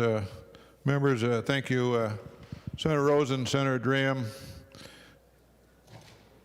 all others involved in this, Senator Isaacson, Senator France, and perhaps people I'm not even aware of. But, Mr. President, members, my portion of this bill has to do with competency restoration. That was the original House File 2025 that came over and is now amended into, I think, a more even glorious bill. But just going to the whole subject of competency restoration, a subject's been around for a long time, a very long time. In 2018, I had a bill, it passed, it created a task force that worked 2 years. 25 members, a stakeholder group that came together and really started to talk about this and make some recommendations as to what needed to be done going forward. And this is the essence then of what is in this bill relative to competency restoration. Some of you may know, I think perhaps all of us know, but in case you don't, that an individual charged with a crime that is found mentally incompetent or incompetent simply for reasons of cognitive disorders cannot be charged. Well, they can't be charged. I said they could be charged. They can't be charged. And so that being the case, what do you do with these individuals? In most cases, they are released to, again, back into society. And very often, because there's no treatment facilities available, no treatment programs available, no structures available, they go their way, and frankly, they recycle into the system once again. And that is what's bothered the whole court system, all the way from the judiciary through the county attorneys, through the law enforcement sector for a long time. So again, this proposes to do something about that, and it does it by virtue of setting forth a variety of procedures within the court system to deal with these individuals from the standpoint of establishing competency and going all the way through, and these are pretty technical from a standpoint of lawyerese, but they're important from the standpoint of how we handle these individuals. And then, Mr. President, members, there is a part of this that deals with the establishment of a Competency Restoration Board. It is a board of 7 members. It will then construct, if you will, for the state of Minnesota, a network of forensic navigators, approximately 122 of them, who will work out of the 10 judicial district offices across our state. And as individuals come through the system that are rendered incompetent to stand trial, this particular proposal tonight will grab, if you will, those individuals, will capture those individuals, get them into a program, stabilize them, house them if necessary, certainly take care of medication that they may need to be taking and aren't otherwise. But they will supervise and monitor these individuals on into the future. And hopefully they will, perhaps in a lesser way, reoccur from the standpoint of getting into trouble with crime, and hopefully in some cases find their way into a successful life. But we have nothing in our system right now to do any of this. We have no structure within the court system to do this. This particular bill creates that structure, creates that network, and Mr. President, members, I think it's sorely needed. This is a public safety issue. Certainly, it's a public health issue from the standpoint of mental illness. It's an issue I think that we have a chance to do something about here tonight, and I hope that we do. So, Mr. President, members, I urge your consideration, strong consideration of the mental competency restoration aspect of this bill. It's got a lot of support out there. Sheriffs, the whole network. Just imagine the network. They're all supportive of this. Everybody wants this, and hopefully we can go forward tonight and move it forward and get it done. Thank you. Secretary will give the bill its 3rd reading. House File Number 2725, a bill for an act relating to judiciary. 3rd reading. Senator Isaacson.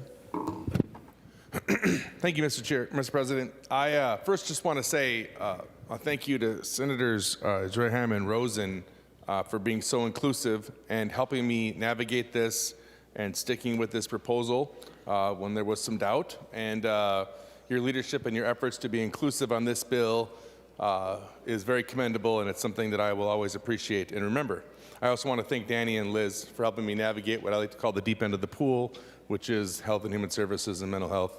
I wouldn't have got there without Liz Stein and Danny. Appreciate it very much. As you've all heard, maybe or maybe not heard before, I had a constituent about a year ago whose son was in mental health crisis and went to the emergency room and sat in a hallway for a couple days without any attention, went to a different emergency room, sat in a locked room, and I don't know where you're at in life when the next call you can make to help your kid is your local state senator, but I was going to take that very seriously, and that is the reason this legislation is in here today. And one of the reasons I think it's really important And one of the lessons that I've learned in navigating this process has been that we have a lot of really good, earnest people that want to help and work on mental health issues, but we have some pretty stuck in our ways approach to it. And one of the things I liked about what we're trying to do here was think outside the box and provide some new perspectives. And I hope that we continue to do that, as we did with the bed moratorium that's being lifted through Senator Dreheim's language. And so I'm really pleased that we're here working together on this bill. I think it's going to be very important as it's another step as we move forward to improve mental health in Minnesota and provide supports, especially for our young people. Thank you. Please vote for the bill. Senator Abler. Thank you, Mr. President. And I don't know, once again, you know, it's nice we can actually work together and get something really good done. The mental health pieces of this bill have been described sufficiently for now, but it's really a nice package. And so this is a vote that I think you can be proud to do.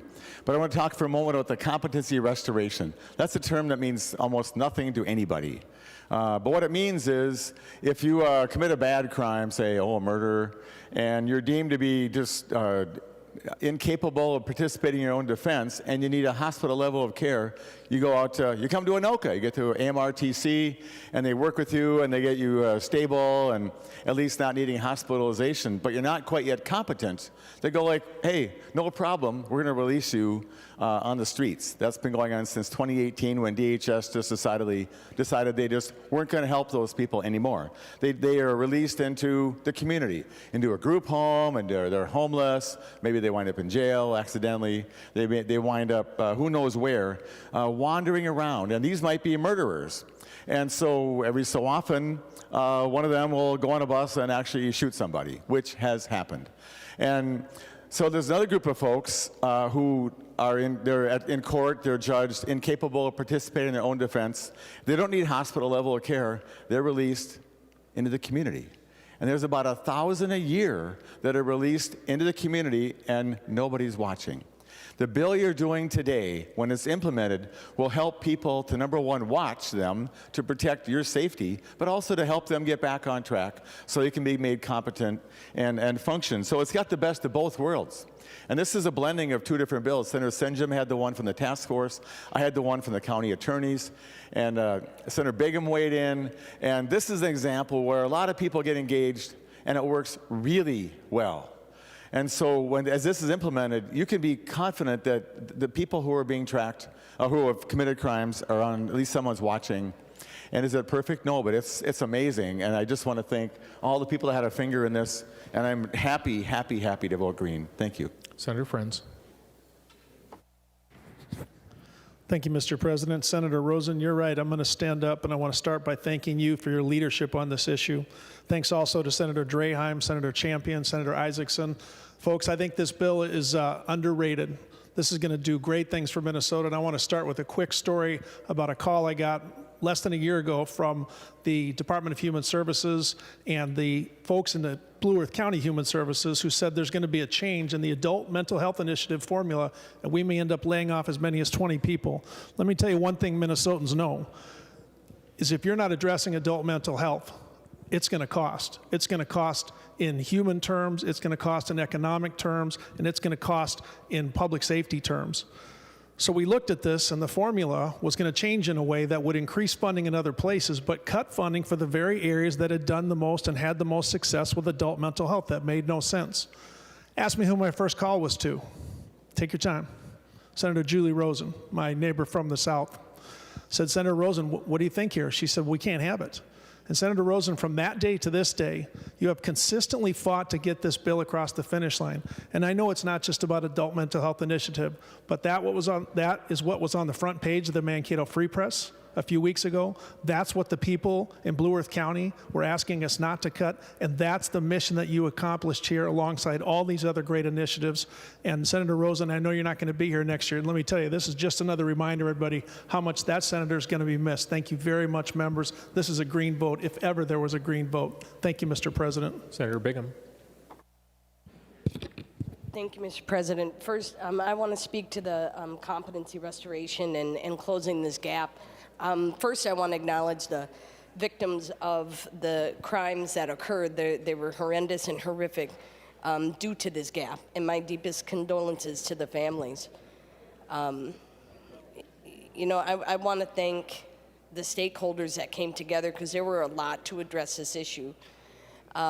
Senator Abler, appreciate the opportunity to really kind of watch this bill get put together, but the care for counties and making sure that we're getting the services for folks. The judges were involved, and the county attorneys. It's always great to thank lawyers on the Senate floor. Mental health providers. And then in the House, you have the other body, Representative Edelson and Albright, who really worked hard on this, and it's really a collaborative issue. But I also want to thank, actually, who I think had more of a impact than they know, is CARE 11 investigative reporter AJ Legou and Brandon Stahl, for continuously telling the story about the need to close this gap and keeping the pulse on the legislature to make sure we did what we needed to do. So I really appreciate everybody coming together to address this. This will make our communities safer because we are closing and addressing this gap. Thank you. Senator Clausen. Thank you, Mr. President. Well, a few years ago, I worked on some mental health issues, and at that time, one of the big concerns was a lack of mental health workers in the Minnesota workforce. I'm looking at the spreadsheet, but could one of the authors just comment, make a comment about some of the additions in the bill that address workforce shortages in the area of mental health?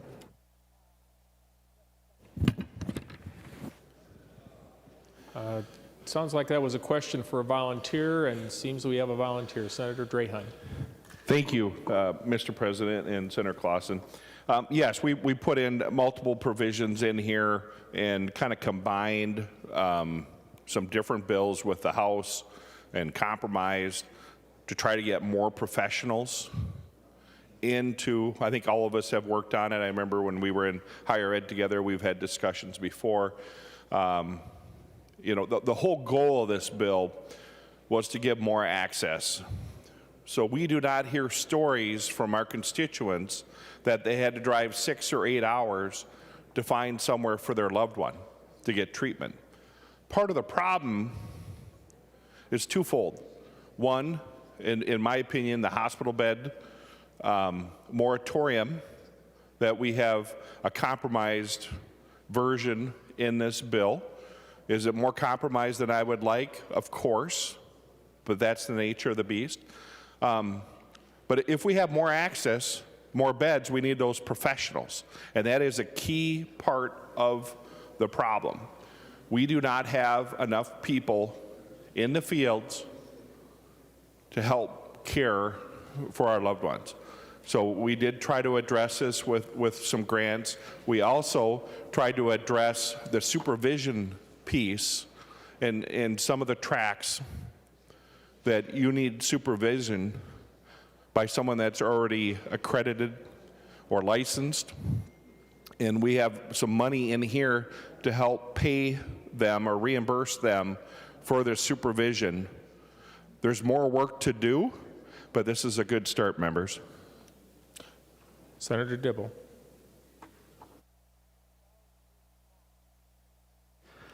Thank you, Mr. President. And Mr. President, I want to rise to also participate in the congratulations going around this chamber. It's a fantastic bill. We're all breaking our arms, patting ourselves on the back. It is a great bill, and I support it. And I commend everyone for all the hard work that went into putting together this package, especially my friend Senator Isaacson, who I know really dogged this bill and got a really, really important innovation with the urgency rooms into the bill, and there's important financing. And I know that there was a lot of wrangling and a lot of political work that was done. Some of the political work done was to, of course, ask me not to offer an amendment to ban conversion therapy in the state of Minnesota. I agreed to do that because this is an important bill, and I was told that should I offer that amendment, all of this work would be killed. However, Mr. President, if I had offered that and that had happened, I just want to be clear, that would have been a decision, a political decision on the part of those who hold the balance of power in this chamber to kill this work. And Mr. President, I just want to say that it is a pity that that decision was made and I was asked to take that step, because as I said a few days ago when I made the motion to withdraw the bill from committee, the young people who were the subject of conversion therapy are the young people who are often in the kinds of crisis that we're all busy congratulating ourselves for stepping up today and serving. Make no mistake, Mr. President and members, we failed those young people. We are doing a good turn. This is a good bill, and a lot of people are going to have better lives and a better future because of it. But a lot of young people are going to continue to be in despair and crisis and suffer and are going to need the very services because of our failure to act just a few days ago. Conversion therapy is barbaric, it is heinous, it is a stain on Minnesota. We had the opportunity to do something about it, Mr. President, and we failed. Thank you.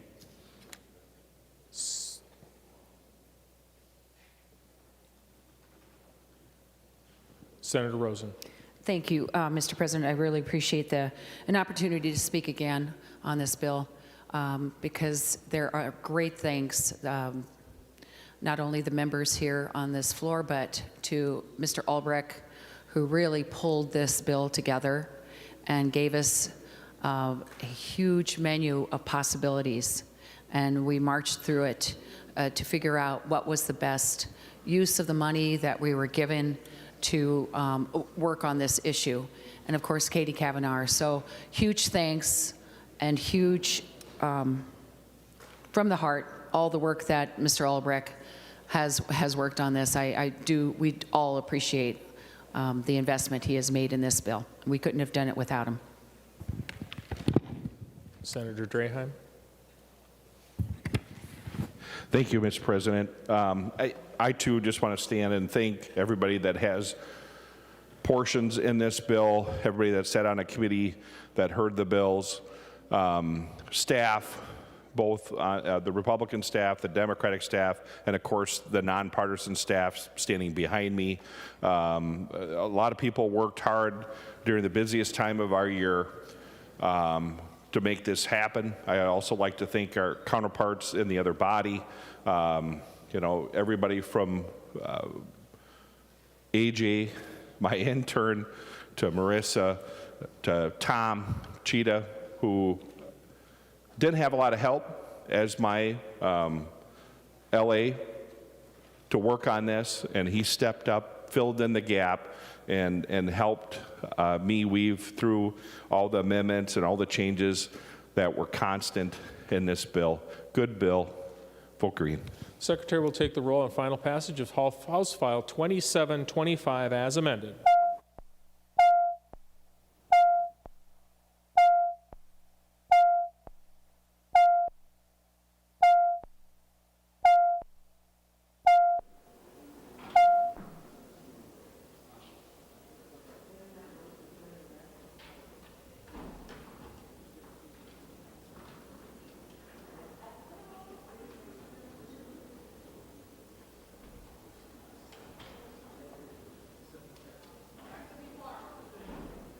I call on Senator Port to report members voting under Rule 40.7. Senator Port.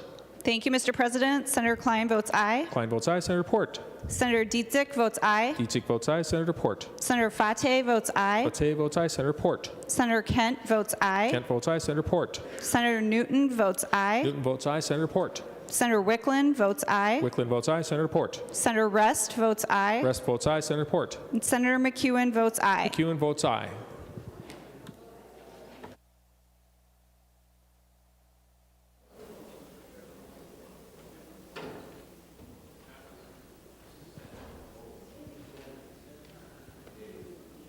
Call on Senator Pratt to report members voting under Rule 40.7. Senator Pratt. Thank you, Mr. President.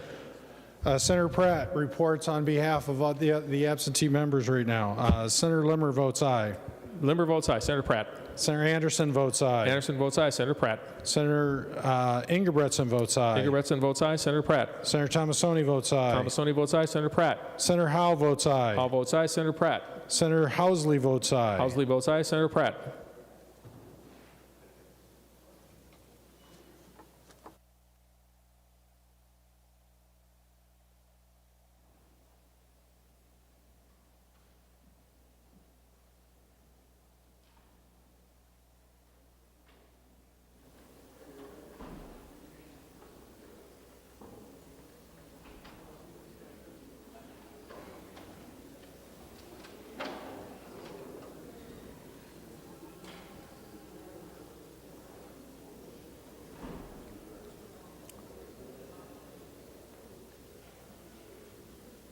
All members having voted with the desire to vote, the Secretary will close the roll. There being 66 ayes and no nays. House File 2725 as amended does pass and is title agreed to.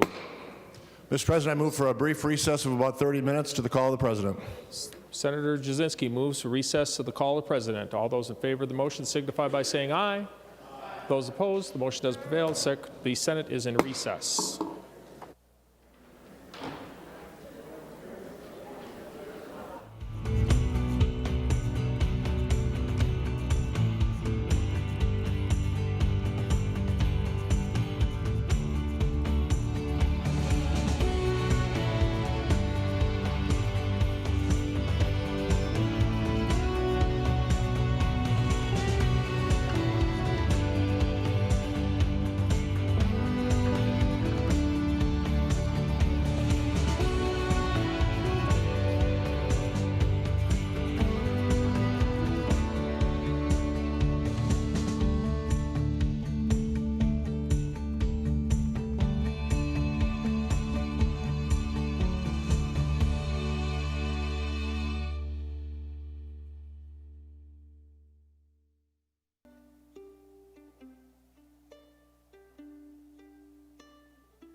Senator Johnson. Thank you, Mr. President. Pursuant to Rule 20... Oh, let's close up the old call. Close the call. Got a little ahead of myself there, Mr. President. I move that further proceedings under the roll call be dispensed with and the Sergeant at Arms be instructed to bring in the absent members. On that motion, all those in favor signify by saying aye. Those opposed, the motion does prevail. The Secretary will close the roll. Senator Johnson, before you begin, we've got a couple little actions we need to take care of. Remaining under motions and resolutions, we will revert to the third order of business, messages from the House. The Secretary will read the message.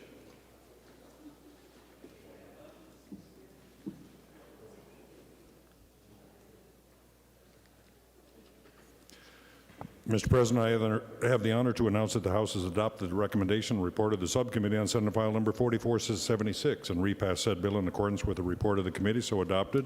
Senate File number 4476, a bill for an act relating to redistricting, has been herewith returned to the Senate. Patrick D. Murphy, Chief Clerk, House of Representatives. No action is required. We have an additional message. Mr. President, I have the honor to announce that the House has adopted the recommendation report of the Conference Committee in House File number 1829 and repassed said bill in accordance with the report of the committee, so adopted. House File number 1829, a bill for an act relating to commerce, is herewith transmitted to the Senate. Patrick D. Murphy, Chief Clerk, House of Representatives. Senator Utke. Where is he? There he is.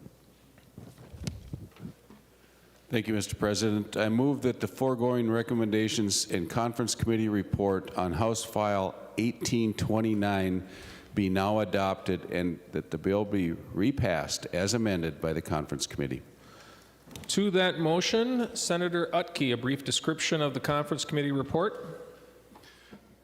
Thank you, Mr. President. Members, House File 1829 is the living organ and bone marrow donor bill that we heard just a couple days ago, and then we brought it back and we established a conference committee because it was only a paragraph long. The bill was fine. It was the enacting date. The House file language was fine. That's what we worked off of, but the Senate file language had, rather than 2022, 2021. So the conference committee had to meet to just move that date forward to be 2022. That's all it was. Any further discussion of the adoption of the Conference Committee report? Seeing none, all those in favor of adoption of the Conference Committee report signify by saying aye. Those opposed, the motion does prevail. The Secretary will give the bill its third reading. House File number 1829, a bill for an act relating to commerce prohibiting discrimination against organ and bone marrow donors. Third reading. Any further discussion? Seeing none, the Secretary will give House File 1829 its roll call vote.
Calling Senator Jasinski to report. Members voting under Rule 40.7. Senator Jasinski. Thank you, Mr. President. Senator Anderson votes aye. Anderson votes aye. Senator Jasinski. Housley votes aye. Housley votes aye. Senator Jasinski. Ingebrigtsen votes aye. Ingebrigtsen votes aye. Senator Jasinski. Thank you, Mr. President. Thomasoni votes aye. Thomasoni votes aye.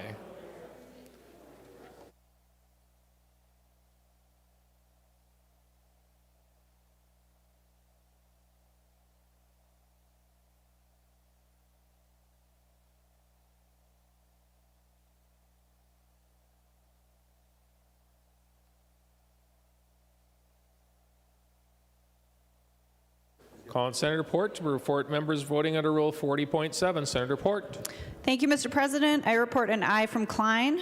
Klein votes aye. Senator Port. I report an aye from Senator Dietzick. Dietzick votes aye. Senator Port. Aye from Senator Fateh. Fateh votes aye. Senator Port. Aye from Senator Kent. Kent votes aye. Senator Port. Aye from Senator Newton. Newton votes aye. Senator Port. Aye from Senator Wickland. Wickland votes aye. Senator Port. Aye from Senator Champion. Champion votes aye. Senator Port. Aye from Senator McEwen. McEwen votes aye. Mr. President, Senator Pratt votes aye. Senator Jasinski reports a yes vote for Senator Pratt.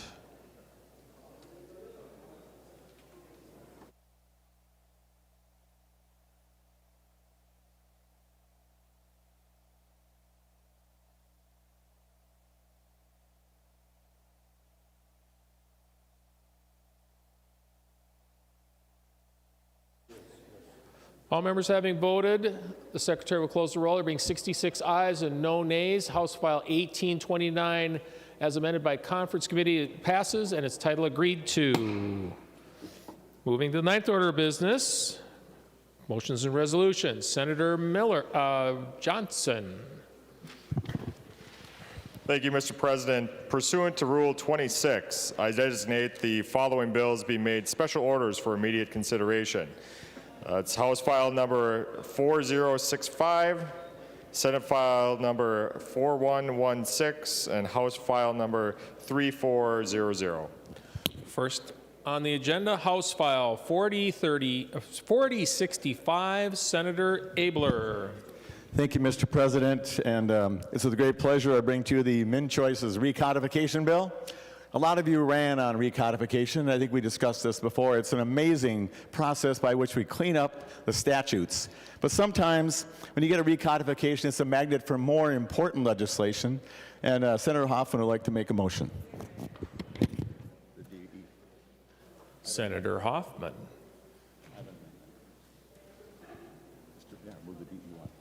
Mr. President, I move the DE1. Senator Hoffman moves the delete all one amendment. The Secretary will report the amendment. It's the A2 amendment. Okay. Senator Hoffman moves to amend House File number 4065 as follows. Delete everything. This is the A2 amendment. Senator Abler to the A2 amendment. Well, thank you, Mr. President. I've got a little tiny recodification bill. Senator Hoffman, can you describe what's in your amendment here? It's a pretty big one. Never mind. Madam, anyway, Mr. President, I just have a little fun.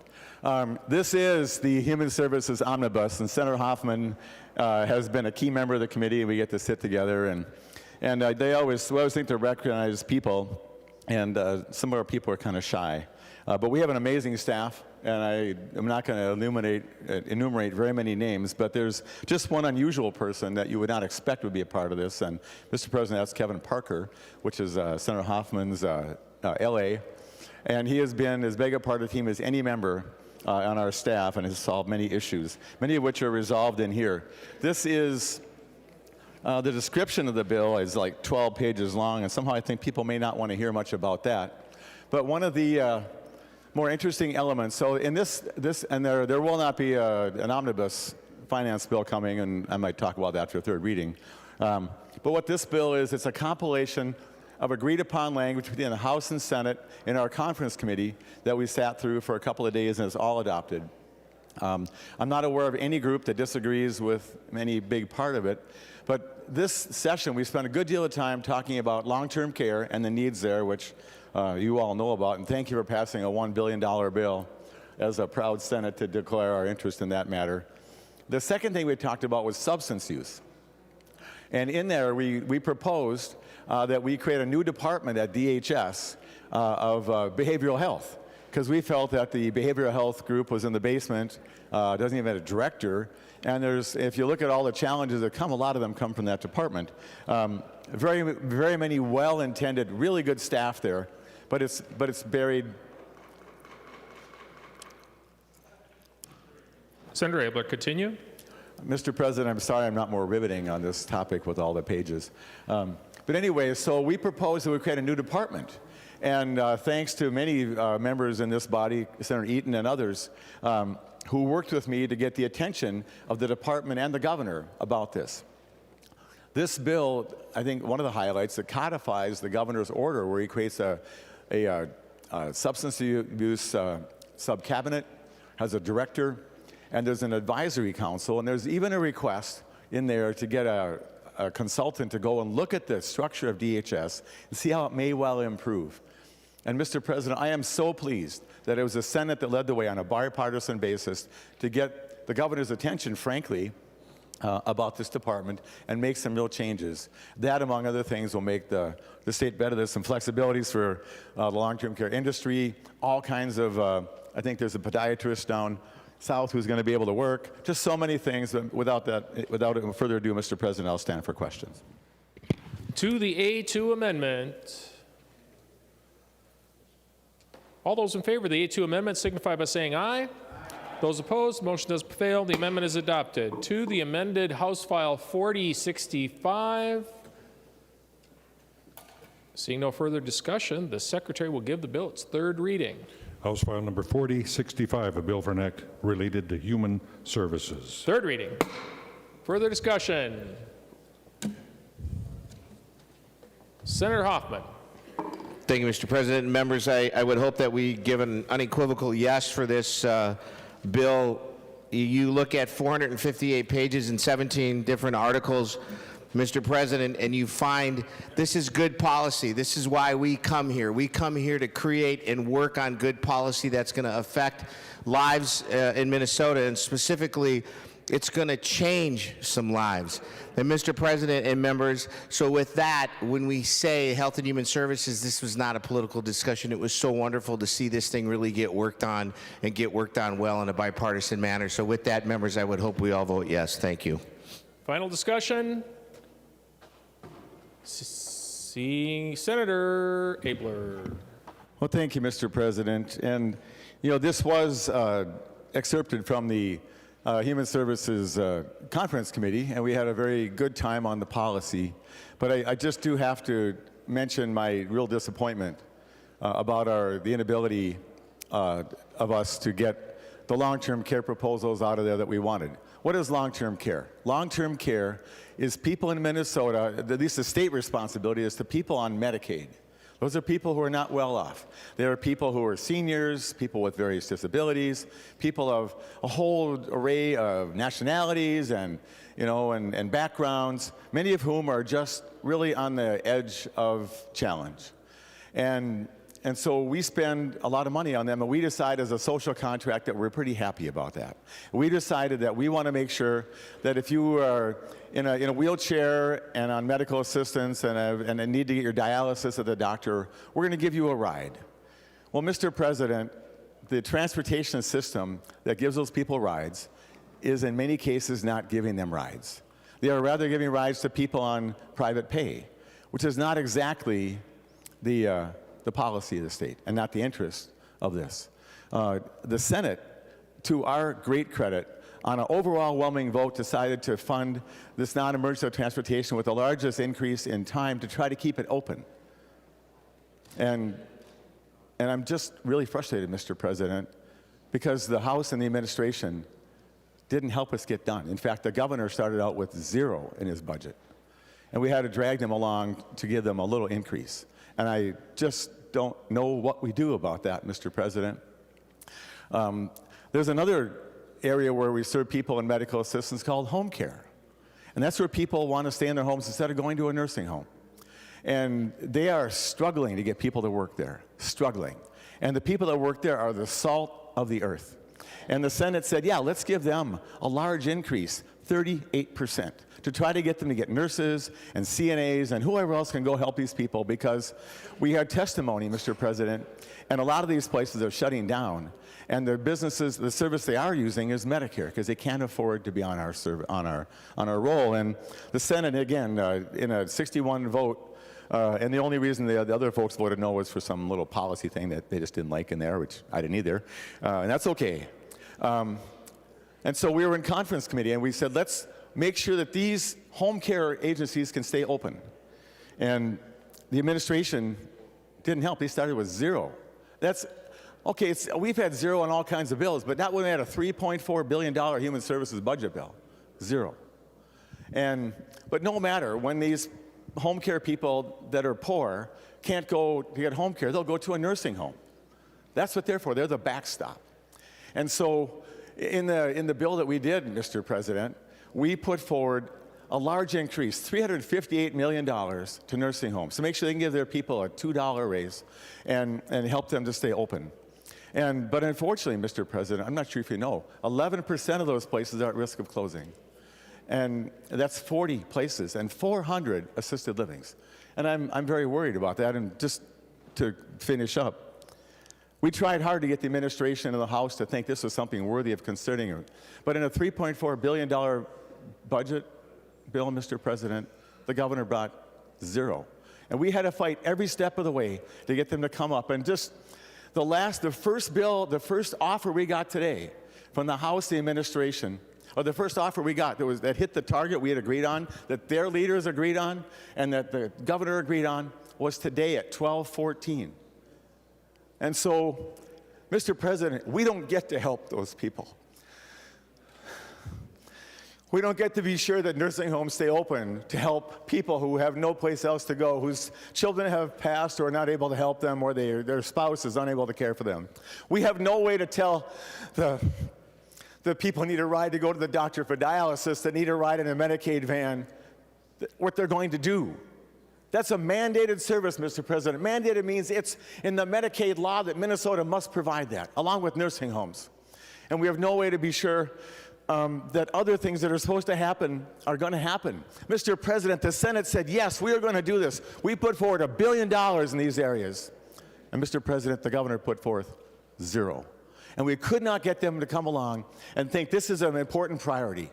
And so I'm going to stop in a second, but Mr. President, this is the last day of session. And I want to tell you how proud I am to be a member of this Senate that puts partisanship aside, that says we care about the people. We care about what's most important, and we are going to be proud to stand up on our own and do what's right. Mr. President, that's not on this bill, but the bill's still good. Please vote green. Thank you. Secretary will take the roll on final passage of House File 4065 as amended.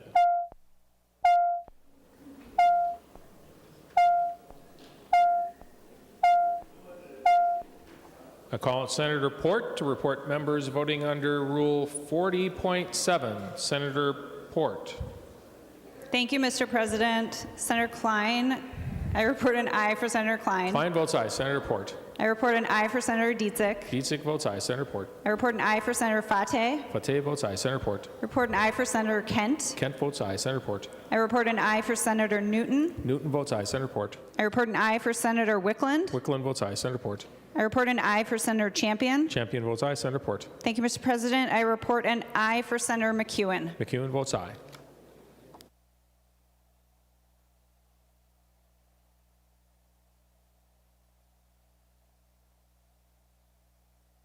Call on Senator Jasinski to report members voting under Rule 40.7. Senator Jasinski. Thank you, Mr. President. Senator Anderson votes aye. Anderson votes aye. Senator Jasinski. Senator Housley votes aye. Housley votes aye. Senator Jasinski. Senator Ingebrigtsen votes aye. Ingebrigtsen votes aye. Senator Jasinski.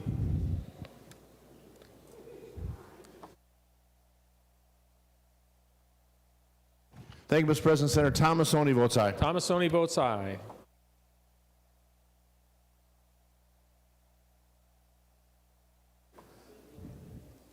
All members have been voted. The Secretary will close the roll. There being 66 ayes and no nays. House File 4065 as amended does pass, and its title agreed to. Second bill on the agenda, Senate File 4116, Senator Chamberlain. Thank you, Mr. President. I thought I was done working here. I'm sorry. Senate File 4116 is a forecast adjustments bill. This bill contains some forecast adjustments for education, for HHS, and it also contains some state fiscal policy definitional changes and some language changes to make things work a little smoother, and removes obsolete language. Members, that is the forecast adjustments bill, Senate File 4116. Discussion to Senate File 4116. Senator Pratt. Thank you, Mr. President. I'd like to offer the A8 amendment. Senator Pratt moves the A8 amendment. The Secretary will report the amendment. Senator Pratt moves to amend Senate File Number 4116 as follows. Page 23 after line 21, insert is the A8 amendment. To the A8 amendment, Senator Pratt. Thank you, Mr. President. The A8 amendment just does a couple of small fixes, kind of in line.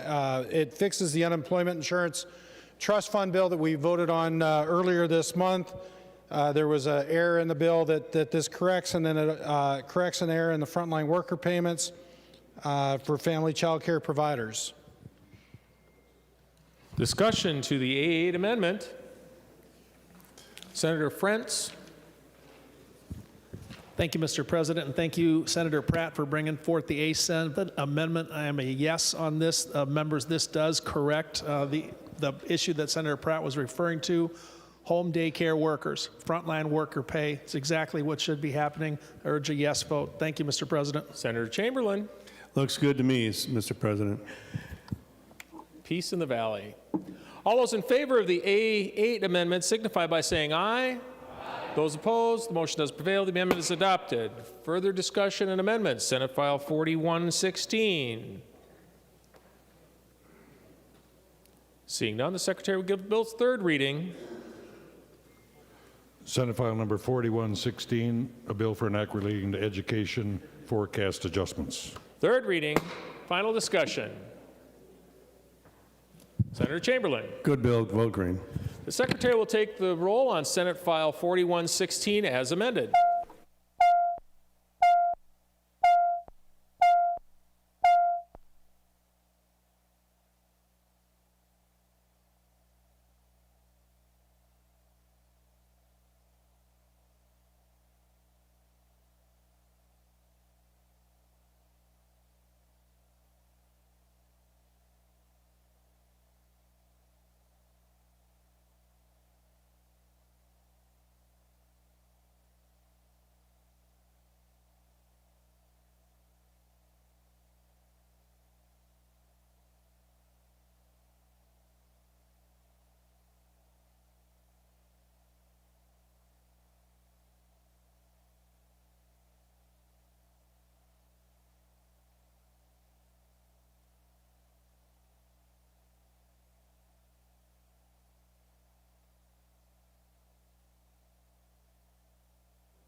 Call on Senator Port to report members voting under Rule 40.7. Senator Port.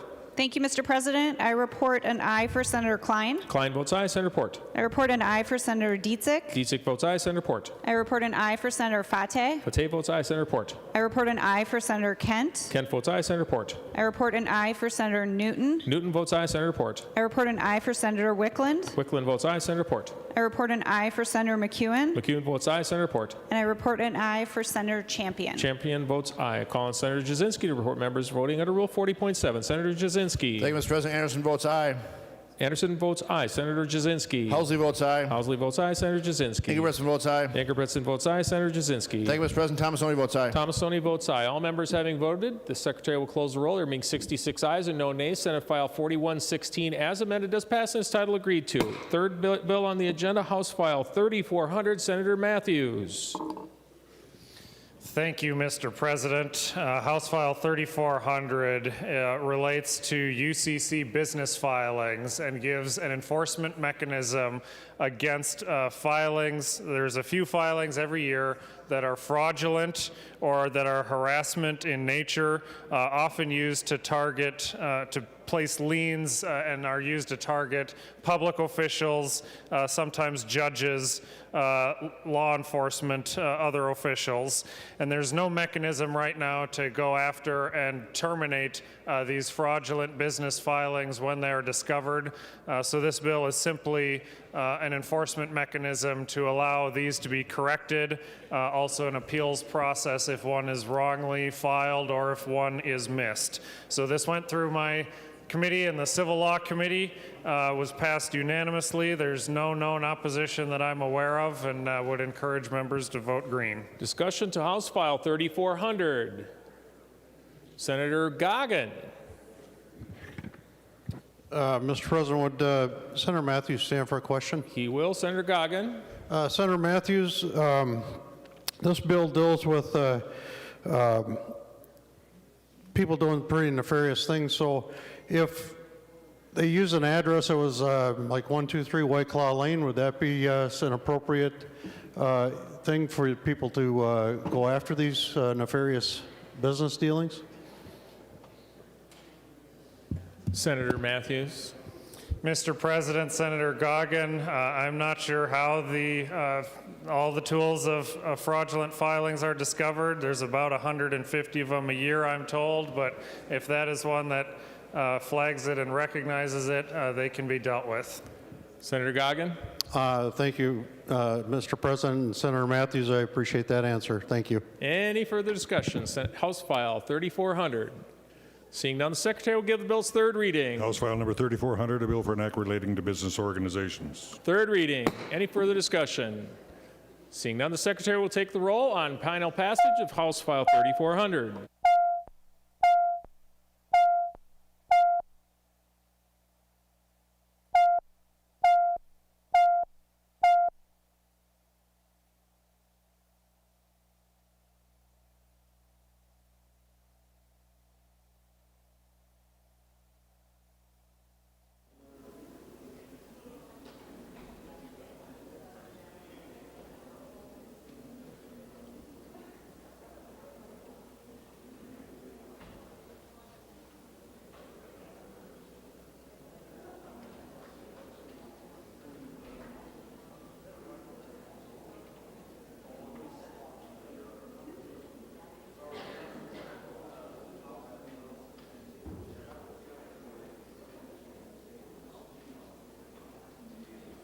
Call Senator Port to report members voting under Rule 40.7. Senator Port.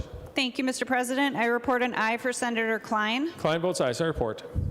I report an aye for Senator Dietzick. Dietzick votes aye. Senator Port. I report an aye for Senator Fateh. Fateh votes aye. Senator Port. I report an aye for Senator Kent. Kent votes aye. Senator Port. I report an aye for Senator Newton. Newton votes aye. Senator Port. I report an aye for Senator Wickland. Wickland votes aye. Senator Port. I report an aye for Senator McEwen. McEwen votes aye. Senator Port. And I report an aye for Senator Champion. Champion votes aye.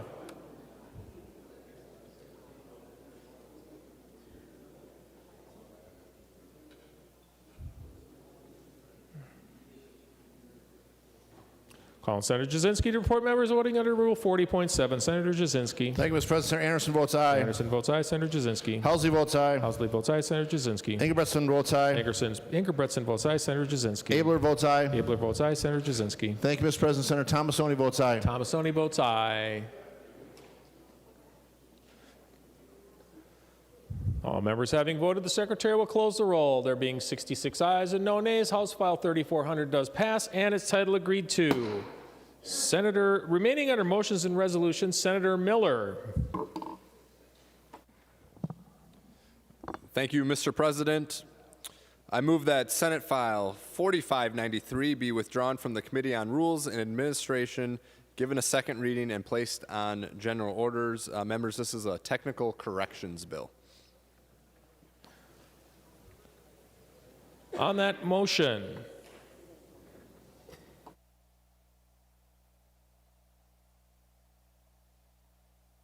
to that motion, all those in favor of the motion signify by saying aye. Aye. Those opposed, the motion does prevail. The Secretary will give the bill its second reading.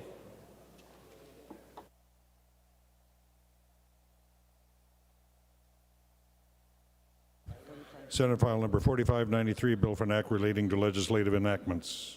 Senator Miller. Thank you, Mr. President. I move that an urgency be declared within the meaning of Article 4, Section 19 of the Constitution of Minnesota with respect of Senate File 4593, and that the rules of the Senate be so far suspended to give Senate File 4593 now on general orders its third reading and place it on its final passage. I had one mechanical mistake. Second reading. To that motion, all those in favor of the motion for suspension of the rules signify by saying aye. Those opposed, the motion does prevail.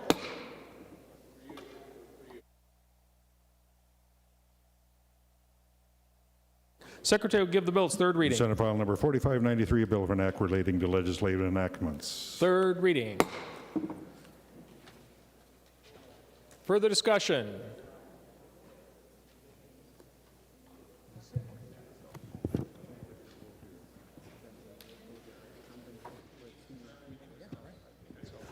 Senator Latz.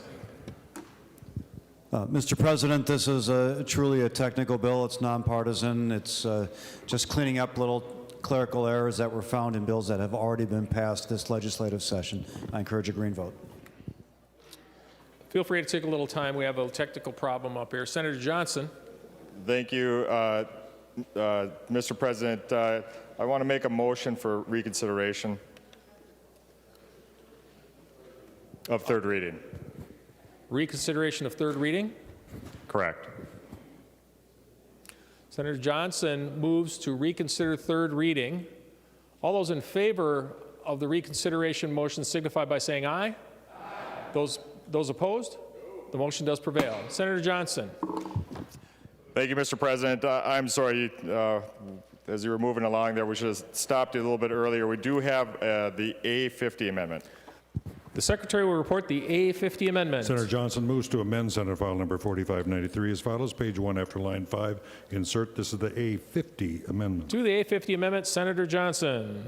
Thank you, Mr. President. And despite common belief that our session start is based on a constitutional provision that's actually set by law, and the amendment that I have before me today is actually an amendment that that's designed to help both members and staff in preparation for going into a new session. What the A50 Amendment is that it changes our start date to the second Monday in January of each odd-numbered year. So that'll give a little bit more time for staff and members to get off of the holiday breaks and get moved down here and get things ready for session during that time. So that's the amendment. I'm open for questions. Discussion to the A50 Amendment. Seeing none, all those in favor of the A50 Amendment signify by saying aye. Aye. Those opposed? The motion does prevail. The amendment is adopted.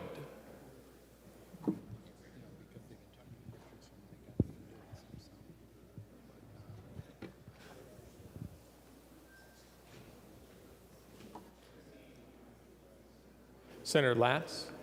Mr. President, I'm not going to throw any sand in the gears here, but this really is not a technical amendment in a technical corrections bill. It's a substantive change to the start date of the legislative session. And I don't know what process this went through in terms of committee consideration or public input or even discussion among members of the Senate, but this really isn't the right place, I don't think, for this substantial a change, even if we think it's a good change to make. We're kind of setting a bad precedent here for technical corrections bills. And I'm not sure what alternative we have on this one here. I don't know if there's another vehicle that's available for this, but I want to lay this out. I'm very troubled by the use of the technical corrections bill. In my 16 years here in the Senate, I don't think I've ever seen any substantive change, any procedural change like this in a technical corrections bill. Maybe the chief author of the bill could explain what process this went through and why this wasn't done in a separate, more appropriate vehicle. Senator Johnson. Thank you, Mr. President. This was an agreement that was reached, and this was an available bill that was available to do this with tonight. So that's all the information that I had. Senator Latz. Mr. President, who reached this agreement? That's a question for Senator Johnson. I guess, yes, if Senator Johnson will yield. Senator Johnson will yield. Senator Johnson. Thank you, Mr. President. And Senator Latz, this was an agreement reached with the House leadership. Senator Latz. Mr. President, will Senator Johnson yield? He will. Senator Latz. Who on behalf of the Senate reached this agreement, and who was consulted in that process? Senator Johnson. Thank you, Mr. President. And Senator Latz, it was leadership. Senator Latz. I'm sorry, could I have that answer again? The answer was GOP leadership, I believe, is the answer. Mr. President, Senator Johnson, did the Rules Committee consider this proposal? Was there a public hearing on it or any input or opportunity for input from members of the public or from the minority here in the Senate? He will continue to yield. Senator Johnson. Thank you, Mr. President. What this amendment does is this moves it out to the second Monday in January of the year. Leadership in GOP and the House Democrats reach this agreement. Thank you. Senator Latz. Is this, Mr. President, will Senator Johnson yield again? It appears he will continue to yield. Senator Latz. Is this a permanent statutory change, or is this a one-time change only to apply because of a particular impact of the dates for next January? Senator Johnson. Thank you, Mr. President. And Senator Latz, this would be an ongoing. Senator Latz. Mr. President, the minority was not even consulted, it appears, on this change. This is a terrible process. This is the process of an authoritarian majority. I oppose this amendment. I guess the amendment's already on there because I think a lot of us were under the impression we were just dealing with technical changes here. And I'm going to vote against the technical corrections bill as a result. I encourage members to do so. Senator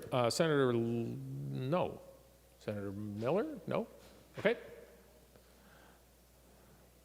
The Secretary will give the bill its third reading. Senate File Number 4593, a bill for an act relating to legislative enactments. Third reading. Mr. President? Mr. President, I've just been informed that the House majority did not agree to that change in the start date for the legislative session. So I don't know what's going on here, but I'm getting that from a top-level source in the House majority. So I think we, as a body, deserve a little more accurate or complete explanation of what the history is here. Who was it in the House that supposedly agreed to this provision? Senator Miller. Thank you, Mr. President. Members, a couple things. First of all, the Minority Caucus was notified and gave us their clearance on it. Our understanding was this was a request from the House majority. To be honest, I could care less about this, so if we want to take it off, we can. This was a request from the House majority, was my understanding. The Minority Caucus earlier, I just saw a text message, had signed off on it. If the chamber feels more comfortable about reconsidering the amendment and pulling it off, I am perfectly fine with that. Senator, just for parliamentary purposes, we're on third reading, so there are a couple of reconsiderations probably due. Senator Latz. I move to table Senate File 4593. Senator Latz moves to lay Senate File 4593 on the table. All those in favor of the motion to table the bill signify by saying aye. Aye. Those opposed? No. Motion does not prevail. Division has been called. Will all individuals who are in favor of the motion please stand up to table?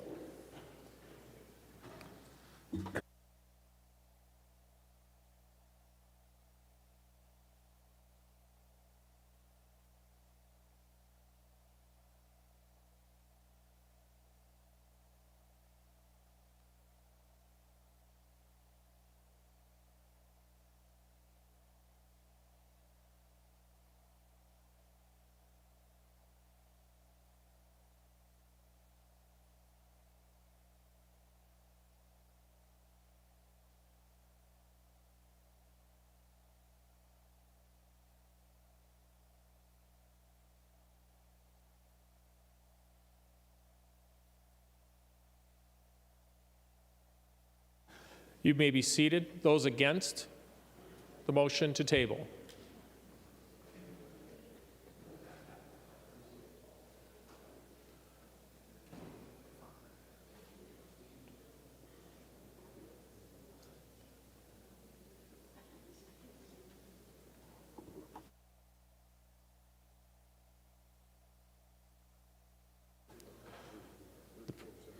President stands correction. The motion to table does prevail.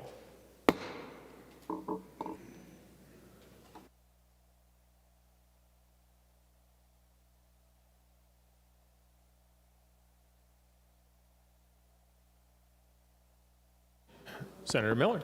Thank you, Mr. President. Members, I move that we recess to the call of the President approximately 20 minutes or so. To that motion, all those in favor signify by saying aye. Those opposed, motion does prevail.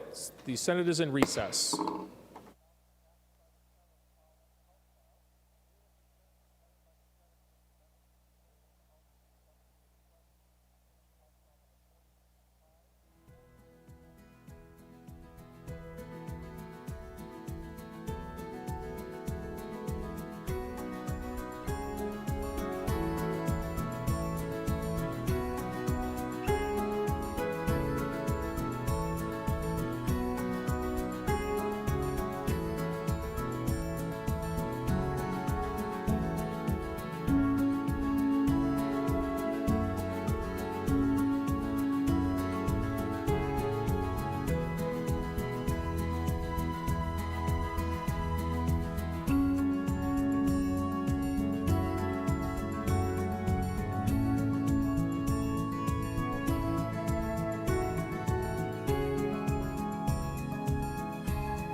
They voted no yesterday on the ag bill.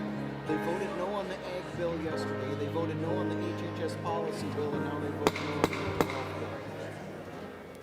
The Senate will come to order. Remaining under motions and resolutions, we'll adopt the author's motion as one motion. These are motions from Senator Marty, McEwen, and Rarick. All those in favor of the motion signify by saying aye. Those opposed, the motion does prevail. Senate Resolution 149 will be referred to the Committee on Rules and Administration. The Secretary will read the Senate Resolution 150. Senators Miller and Lopez Franzen introduce Senate Resolution number 150, a Senate resolution relating to notifying the House of Representatives the Senate is about to adjourn sine die. Senator Miller. Thank you, Mr. President. There's no rush. We don't have to do this before midnight, but Mr. President, I move that Senate Resolution 150 be adopted. To that motion, all those in favor signify by saying aye. Those opposed, motion does prevail. The Secretary will read Senate Resolution 151. Senators Miller and Lopez Franzen introduce Senate Resolution number 151, a Senate resolution relating to notifying the governor the Senate is about to adjourn sine die. Senator Miller. Thank you, Mr. President. I move that Senate Resolution number 151 be adopted. All those in favor of the motion signify by saying aye. Those opposed, the motion does prevail. 13th order of business. Announcements of Senate interest. Without objection, the following senators will be excused from today's session. Senator Herr from 1:40 to 2:15 p.m. Senator Rest from 10:30 to the end of session. Further announcements.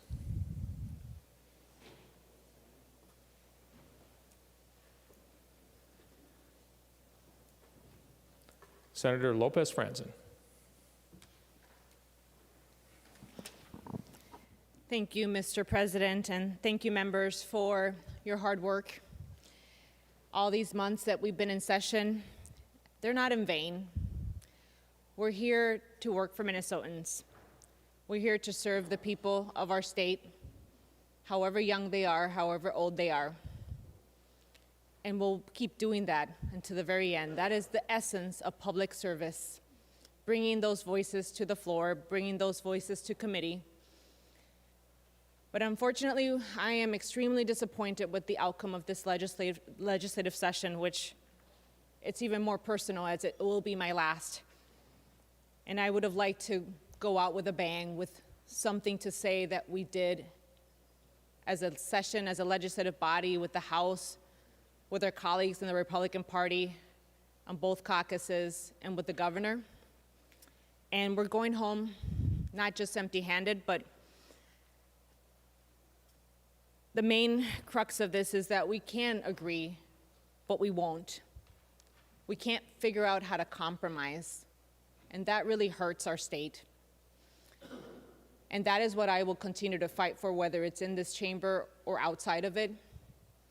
But I want to say thank you to all of you who worked so hard to putting all these bills together, to research, to listen to your constituents in every office and every corner of our state, to communicate with the public,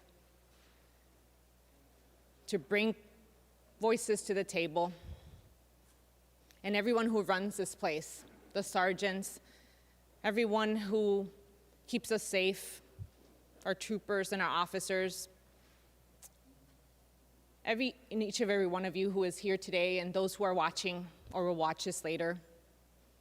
This work is important, and the work that we've left on the table, it's sad. It's really sad. We had a historic opportunity with billions of dollars in a surplus to really focus on people who are still challenged coming out of a pandemic and dealing with unemployment insurance and dealing with their business's success and dealing with inflation and dealing with formula shortages.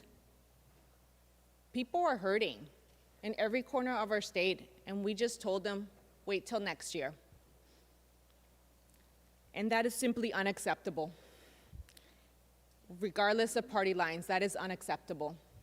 And I will take responsibility as a member of this body for not doing our job. And I hope we can come together and realize what we could have done together. A robust pension bill that would have taken care of so many Minnesotans, whether in law enforcement or in the teaching profession. An E12 bill that would have helped our children, from our earliest learners to those who are suffering in our schools from lack of resources and challenges for teachers. Or Health and Human Services. We've done some work, but we could have done so much more. And I know that a lot of people in this chamber worked really hard to get that done and get it through the finish line. But we all fell short. And public safety. We talk about it. We had a chance to do something about it. And we owe it to our communities to keep us safe.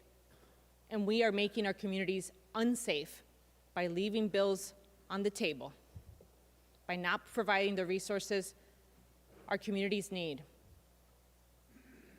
to just keep us safe in our homes, keep us safe going to the grocery store. We can't agree on that. And I know there's been a lot of talk about a robust and historic tax bill. That would have been great. It would have taken care of a lot of our seniors. It would have taken care of a lot of people who rent. And we could have done even more, but we couldn't agree on that either. And of course, this is a policy bonding year. It's a supplemental budget year. We were lucky that we had all this funding that we were able to allocate in a bigger agreement, but we really didn't agree to get it done. And we failed, all of us. And I'm part of that failure for the state, and I honestly think that we could do better and we must do better. And I hope there is a glimmer of hope that we can come back and finish it, because I think we could do it. Where there's a will, there's a way, and I know there's a lot of people here who want to get things done. And on a bonding bill, this is the main task of this session. Bonding members went across the state for over a year, looking at projects all over our state, whether it was water infrastructure, public safety facilities, all of that and much more, things that our communities are asking us to fund and help and support. We left that all on the table. And I don't know how any of you are okay with that. I'm not. It's a failure of all of us. And I will take responsibility for my part of that failure. Members, we did some work, and I'm glad that we did. We solved the unemployment insurance issue that was remaining from last session. We passed that deadline, but we were able to get it done this year. Frontline workers are going to get their pay. Again, that was something we promised last year, but we were able to do this year. We saved the growlers. I guess that could be something we can all be happy about. Freed the growlers. And drought relief, we helped our farmers. And we also passed a mental health supports bill. So we did some work, but we left the majority of it on the table. Members, I hope we can do better. We must do better. And I ask my colleague, Senator Miller, to continue to fight to find more compromise here, because I think we can do it. And I just want to say thank you to all of the staff, everyone here, all the interns, all the pages. Thank you for your work. It's not in vain. We will continue to work and fight for Minnesotans. But we need to change the tone in this legislature. The tone and the lack of transparency and the lack of visibility of the public to do our work the way we used to. When I started 10 years ago, we disagreed, but we did it in the public, and the public had a voice. We were able to testify, and we heard them. We need to stop hearing each other, but hear the public. And maybe that's the way that we can get back to basics and get back to our work. So I'm proud to be in this chamber. I'm proud to serve with all of you. But we must do better, and we should lead by example. There's a lot of leaders here, but we need leadership. Thank you. Senator Miller. Thank you, Mr. President. Members, first thing I want to do is thank all of the members and all of the staff for all of your hard work and efforts this session, past sessions, future sessions. There's been a lot of long days, late nights, especially the last week or two, trying to reach common ground with the House.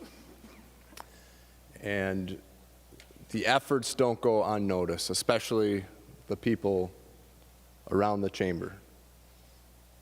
Oftentimes we as members get a lot of credit for the things that happen around this place. But it's the staff that truly make things happen. So to all of you, thank you very much. Coming into this session, Senate Republicans were focused on a few different things. First and foremost, after that November forecast showed a $7.7 billion surplus, and then the February forecast showed a $9.3 billion forecast, we were focused on putting more money back in the pockets of Minnesotans. We were focused on permanent, ongoing tax relief. So hardworking Minnesotans had more money in their pocket every single paycheck, week after week, month after month, year after year. We were focused on eliminating Social Security taxes. Minnesota is one of only 12 states that still taxes Social Security income. Property tax relief. Not only did we pass that bill through this chamber, we had members on a conference committee that worked tirelessly to get the full repeal of Social Security taxes and income tax reduction, property tax relief for middle-class Minnesotans. Members, that was in the conference committee report. That was agreed to by Democrats and Republicans. We had every opportunity to take that bill up tonight. We were focused on public safety. When we're hearing from people that no longer feel safe in the communities they live, work, and raise a family because of the high rates of violent crime, that's concerning. Very, very concerning. We passed bills in this chamber to provide funding for more police officers because we know more good cops results in less crime. We passed language in this chamber to get tough on crime, to hold violent criminals accountable for their actions. If someone breaks the law, there should be consequences. We made education a priority with a strong focus on literacy. When 40% of our kids are not reading at grade level, that should be concerning to all of us. And that's why we were laser focused on literacy and helping our kids read better, making sure that teachers had the tools they need to teach the kids the skills they need to be successful in the classroom and beyond. We made it a priority to get more resources to nursing homes, long-term care facilities, and disability service providers. At a time when many nursing homes and group homes are facing potential closure, we did our part in this chamber to pass the necessary funding to make sure that those nursing homes and group homes had the resources they needed to keep their doors open. But at the end of the day, members, it's a disappointing outcome. Even more so than disappointment, it's very frustrating. Because the Senate made every effort to compromise and work together with our colleagues in the House. And unfortunately, we didn't get there. Not only did we get the tax relief agreed to, but we put education funding on the table. We put nursing home funding on the table. We put public safety funding on the table, and we couldn't get there. It's disappointing, it's frustrating, but that wasn't because of a lack of effort by the members or the staff in this chamber. So while the outcome isn't what most of us had hoped for, I'm confident that we can continue to work together. We can continue to focus on getting good things done for the people of the state of Minnesota. So again, thank you for all of your hard work and your efforts, and I look forward to continuing to work with all those who come back. And for those of you who are retiring, I just simply want to say thank you for your service and commitment to your district and the people of the state of Minnesota. Senator Rosen. Thank you, Mr. President. I move the Senate do now adjourn, sine die. Senator Rosen moves the Senate adjourn, sine die. All those in favor of the motion signify by saying aye. Aye. Those opposed? The motion does prevail. The Senate is adjourned, sine die.